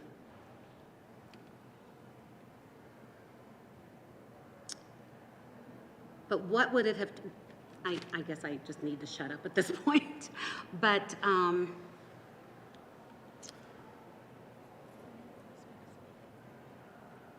we'll have to learn to work better together. Members, just a gentle reminder for all debate to come through the president or the chair rather than directly at fellow colleagues and members. Senator Fields. Thank you, Mr. President, and I want to thank the sponsors of this resolution. Thank you for bringing it year after year after year. And I just want to talk about why it matters. Why it matters that women should be paid the same as a man. This is basically what it's about. It's about equality and equity as it relates to pay. And I believe it's time that women are paid what they are owed. That's why this resolution matters. We want to get paid for what is owed to us. It doesn't make any sense for me to work alongside a man and be paid less.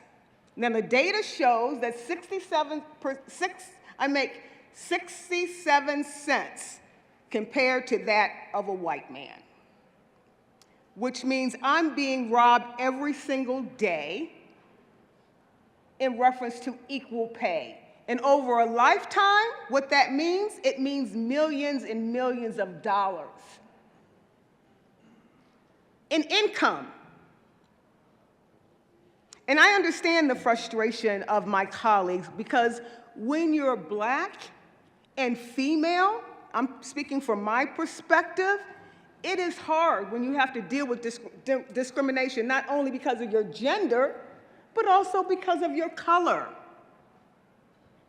You can have the same credentials, higher credentials, more experience, and you walk in the door and right away they want to downgrade you with lesser pay. That's why it matters. It matters for our young girls. It matters for our daughters. It matters to men. You might have a wife who's doing the best she can. You want her, if she's going to be away from the home, you want her to be paid the same. Why would we tolerate talking about the men here, we're speaking because we deserve equal pay. And I believe that we should have men in this fight with us and challenging structures and systems that say, okay, this is not right. We need your help. It doesn't make sense in 2023 that it takes me into July and August to make the same amount of money that a white man makes. When I go to the store, they don't downgrade the price of eggs or milk because of my gender or the color of my skin. I have to pay the same value.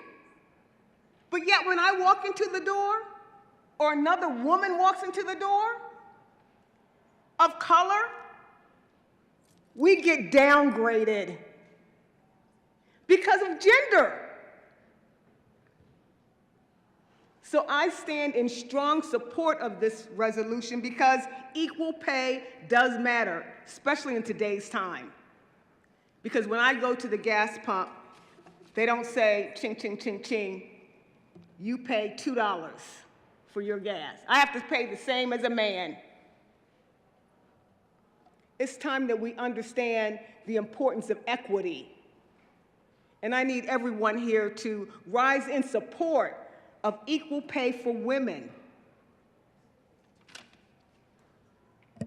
Senator Cutter. Thank you, Mr. President. I came here to create a just and equitable society, to help create a just and equitable society for every person in Colorado. And I want to be really, really clear. None of these resolutions to me have anything to do with being a Democrat or being a Republican. It has to do with recognizing and understanding and working to better the inequities in our society because of gender, because of race, because of sexual preference. Those are the values that are important to me. And I will be thrilled to have anyone stand up here with me. It doesn't matter what party you belong to. These resolutions have been based on values. And when we can find things to agree on, I will be happy and thrilled to embrace my Republican colleagues and stand up here together. But when we do not agree on the resolution, it's disingenuous to say that we've been leaving someone out. We're up here to share our values and to stand behind our values. So thank you.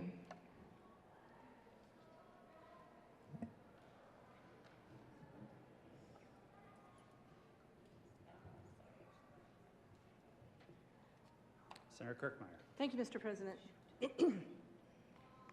Really love being singled out even just more. But let me just be really clear here. If this resolution would have said, whereas 58 years after the passage of the Equal Pay Act of 1963 and Title VII of the Civil Rights Act of 1964, all women, and particularly including women of color, continue to suffer the consequences of being paid less than men for doing the same work, I would be down here and I would be supporting this resolution. But instead, this resolution contains a politically progressive message and it's a substitute for genuineness. So call me out all you want. That's how I believe. You did it on purpose, and I'm still ticked off. You did it a week ago or 2 weeks ago. The only senator who decided to basically work with us was the good senator from Aurora, and I thank you for that in your tribute to the International Women's Day, or whatever that was. I thank you for that. So there we are. Thank you.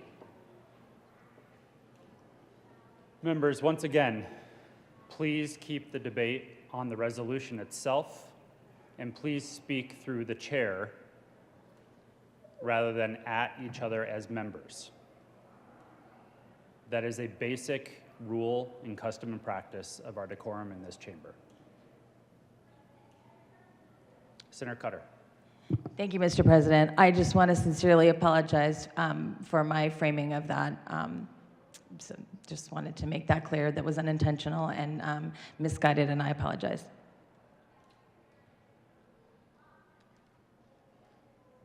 Senator Danielson. Thank you, Mr. President, and I just want to bring the conversation back to the resolution. It is an absolute appropriate use of our time in the Senate to acknowledge these problems, these inequities, and that we have the obligation to work towards solutions to improve the situation. Today, we are acknowledging that a pay gap exists between men and women for the exact same work. It is unjust, it is unfair, and it is preventable. If we have the courage to stand up and act, take action in policy to work to close the wage gap. So that, like I said, my daughter is not 40 years old, having spent decades in the workforce, before she's paid equally to her male counterparts. And it's not just Isabel, it's your daughters and your granddaughters and your nieces and your friends and your neighbors and your loved ones. It is our entire Colorado community based on the work of these women. And when I say these women, the words that we choose were intentional, because members of the LGBTQ community and trans women are uniquely targeted for this kind of discrimination. We embrace and include all people who identify as women, and the words on this paper are important. You may have a different opinion, and that is your right. But we chose the words intentionally. Words do matter. And this resolution, this is, I think, the 9th year that I've brought it. Maybe I missed a couple of years because we have so many champions of equal pay. But when I started, the language was very different, very different. And I'm glad for that. We're moving with the times. We're acknowledging, what's that? Oh, we're acknowledging that there are other problems that we couldn't or didn't acknowledge a decade ago.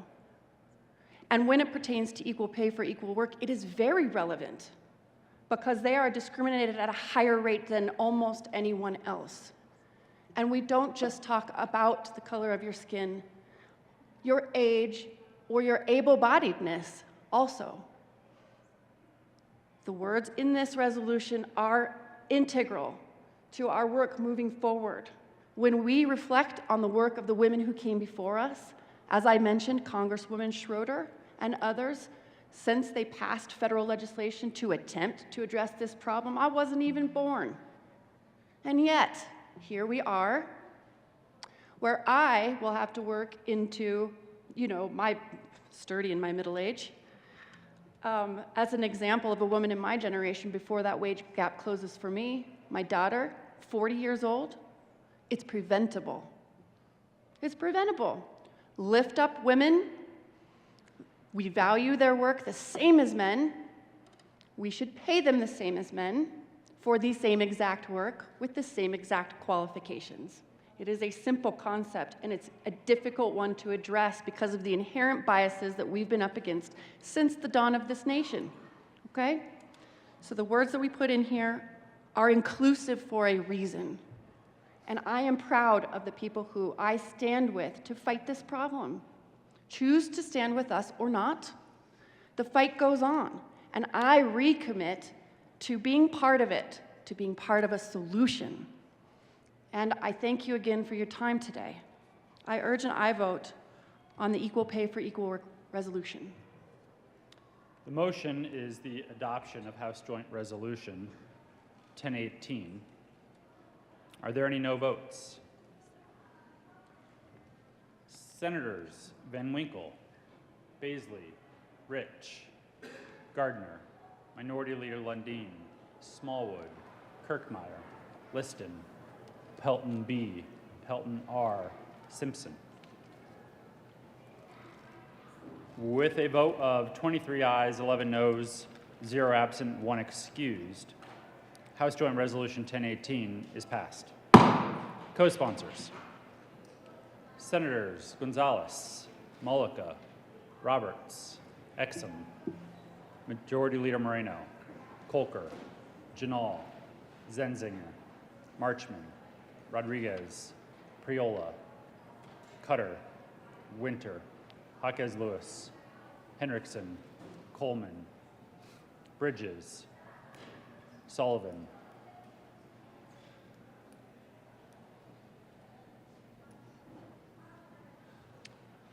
Please add the president.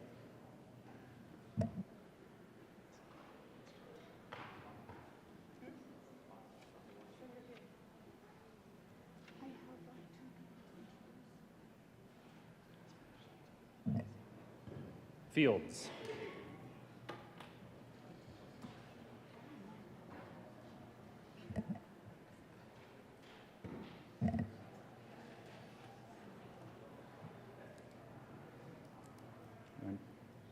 Senator Danielson. Thank you, Mr. President. Thank you, colleagues. I do have a couple of people to introduce. We did the Equal Pay Day resolution yesterday in the House floor, and there were a number of guests from the community. This work that we do, Senator Buckner, well, I'm sorry, the senator from Aurora, and others, is not done in a vacuum. We are backed with the strong support from community voices who we rely on and trust for guidance and also for their contributions when it comes to things like the committee hearings where the community pours out in support. These organizations range from the Colorado Women's Bar Association to 9 to 5 to the Interfaith Alliance and kind of everywhere in between because equal pay has such a broad impact across the board for the well-being of our communities. And one of those major voices is the Women's Foundation of Colorado. And they exist to promote the well-being of women and girls and have really worked hard for a very long time to address the issue of equal pay for equal work. And I have two representatives from the Women's Foundation today, and I would like to thank and acknowledge their hard work and pass on our gratitude to your membership and supporters and the entire coalition of supporters for equal pay for equal work. Please welcome Allison Friedman Phillips and Louise Meyerland. Please stand and be recognized.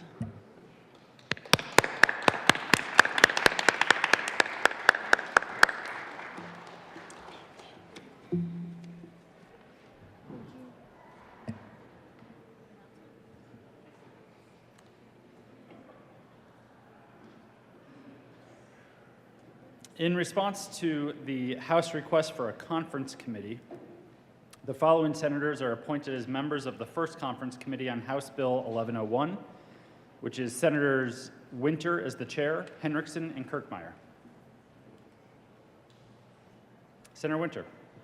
Thank you, Mr. President. I request that the conference committee on HB 1101 be given permission to go beyond the scope of the differences between the two houses. The motion before the body is to grant permission to the conferees on the first conference committee on House Bill 1101 to go beyond the scope of differences between the two houses. All those in favor say aye. Aye. Opposed, no. The ayes have it, and permission is granted. Announcements. Senator Gonzalez. Thank you, Mr. President. Colleagues, I have two announcements for you all today. The first is a notice of hearing that the Committee on Legal Services will be meeting tomorrow bright and early at 7:30 a.m. Unfortunately, we're meeting down in the House, HCR 107. We're going to be addressing 3 points of interest that you all may care to learn about. We'll do a review of new rules concerning the protection of access to reproductive health care in Colorado, a review of new rules concerning the protection of Colorado's workforce and expanding licensing opportunities. We'll do responses to annual requests for letters of interest regarding representation of the General Assembly, and I hope to see you all there bright and early at 7:30 a.m.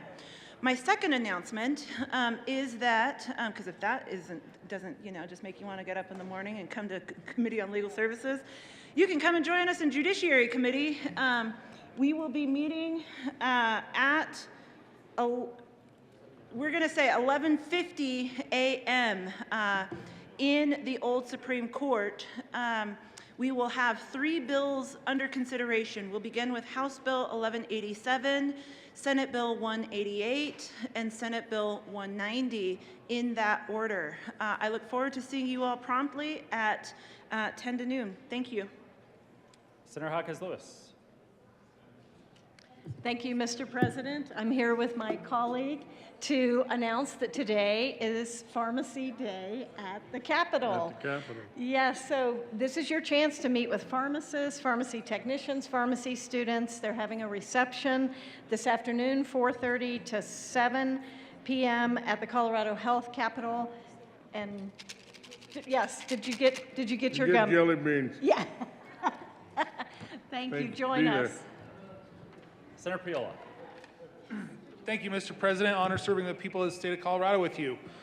Members, listen up. Tomorrow morning at 8 a.m. bright and early in Old State Library, room 271, JTC will be meeting, and the JBC is also going to tell us what a great job we did looking through the budget requests and compliment us for maybe 45 minutes or so. But I've heard from a lot of colleagues that are very interested in they come to me and they say, when is JTC meeting again? I wasn't able to make the last meeting. Here's your chance tomorrow morning, 8 a.m. To all of you asking about when the next JTC meeting is, there you go. Senator Bridges. Thank you, Mr. President. I'm always curious about that. Just want to make it clear that any bills referred to the Appropriations Committee by committees of reference may be heard on Friday morning as well. Consider this the notice. Thank you. Senator Pelton. Thank you, Mr. President. Again, colleagues, Saturday, March 18th, it's Meet-In Day. And I'd like to invite you out to Sedgwick County, to the town of Sedgwick to go to Lucy's Place Restaurant is hosting a Meet-In Day. And the event is at 10 a.m. to 3 p.m. on this Saturday. And the Colorado State Champion 4-H Livestock Judging Team from Northeast Colorado is helping serve the meal. And with a free donation, and with the free will donation from the event, it will help the sponsors with their trip to Scotland to judge the Royal Highland Show in June 2023. So thanks, please come out. Senator Marchman. Thank you, Mr. President. I'm excited to announce that the members of the Colorado Alliance of YMCAs are in the Capitol today. They're vital parts of our communities, dedicated to the health and well-being of us all. They have representatives from the YMCA of Metro Denver, YMCA Northern Colorado, YMCA Pikes Peak, Pueblo, and YMCA of the Rockies. I hope you'll take the opportunity to meet with them and learn about the great work they're doing in all of our communities. Thank you. Senator Fields.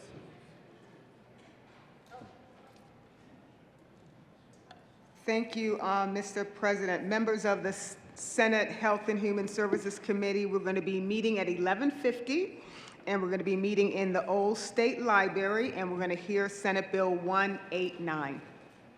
Senator Winter. Thank you, Mr. President. The Colorado Retail Council is having their annual legislative reception tonight from 5 to 7 at the Art Hotel, and they would love for you to join them. Further announcements. Members, before he sneaks out.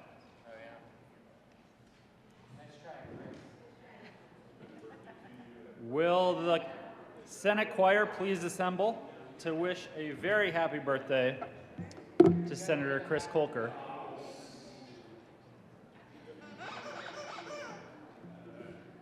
It's because of your pen. sad choir. We need to recruit. I think we need to recruit. Barbara, do you want to come down and sing? Probably ought to be in the mic. Happy birthday to you. Happy birthday to you. Happy birthday, Senator Kolker. Happy birthday to you. May the dear Lord bless you, shower graces on you. May the dear Lord bless you, Senator Coker. May the dear Lord bless you. So good. Yes. Sonia, you were absent yesterday? Majority Leader Murray. Thank you, Mr. President. Seeing no further announcements, I move that the Senate adjourn until tomorrow, Thursday, March 16th at 9 a.m. You have heard the motion. All those in favor say aye. Aye. Opposed, no? No. The ayes have it, and the Senate will adjourn until 9 a.m. Thursday, March 16th.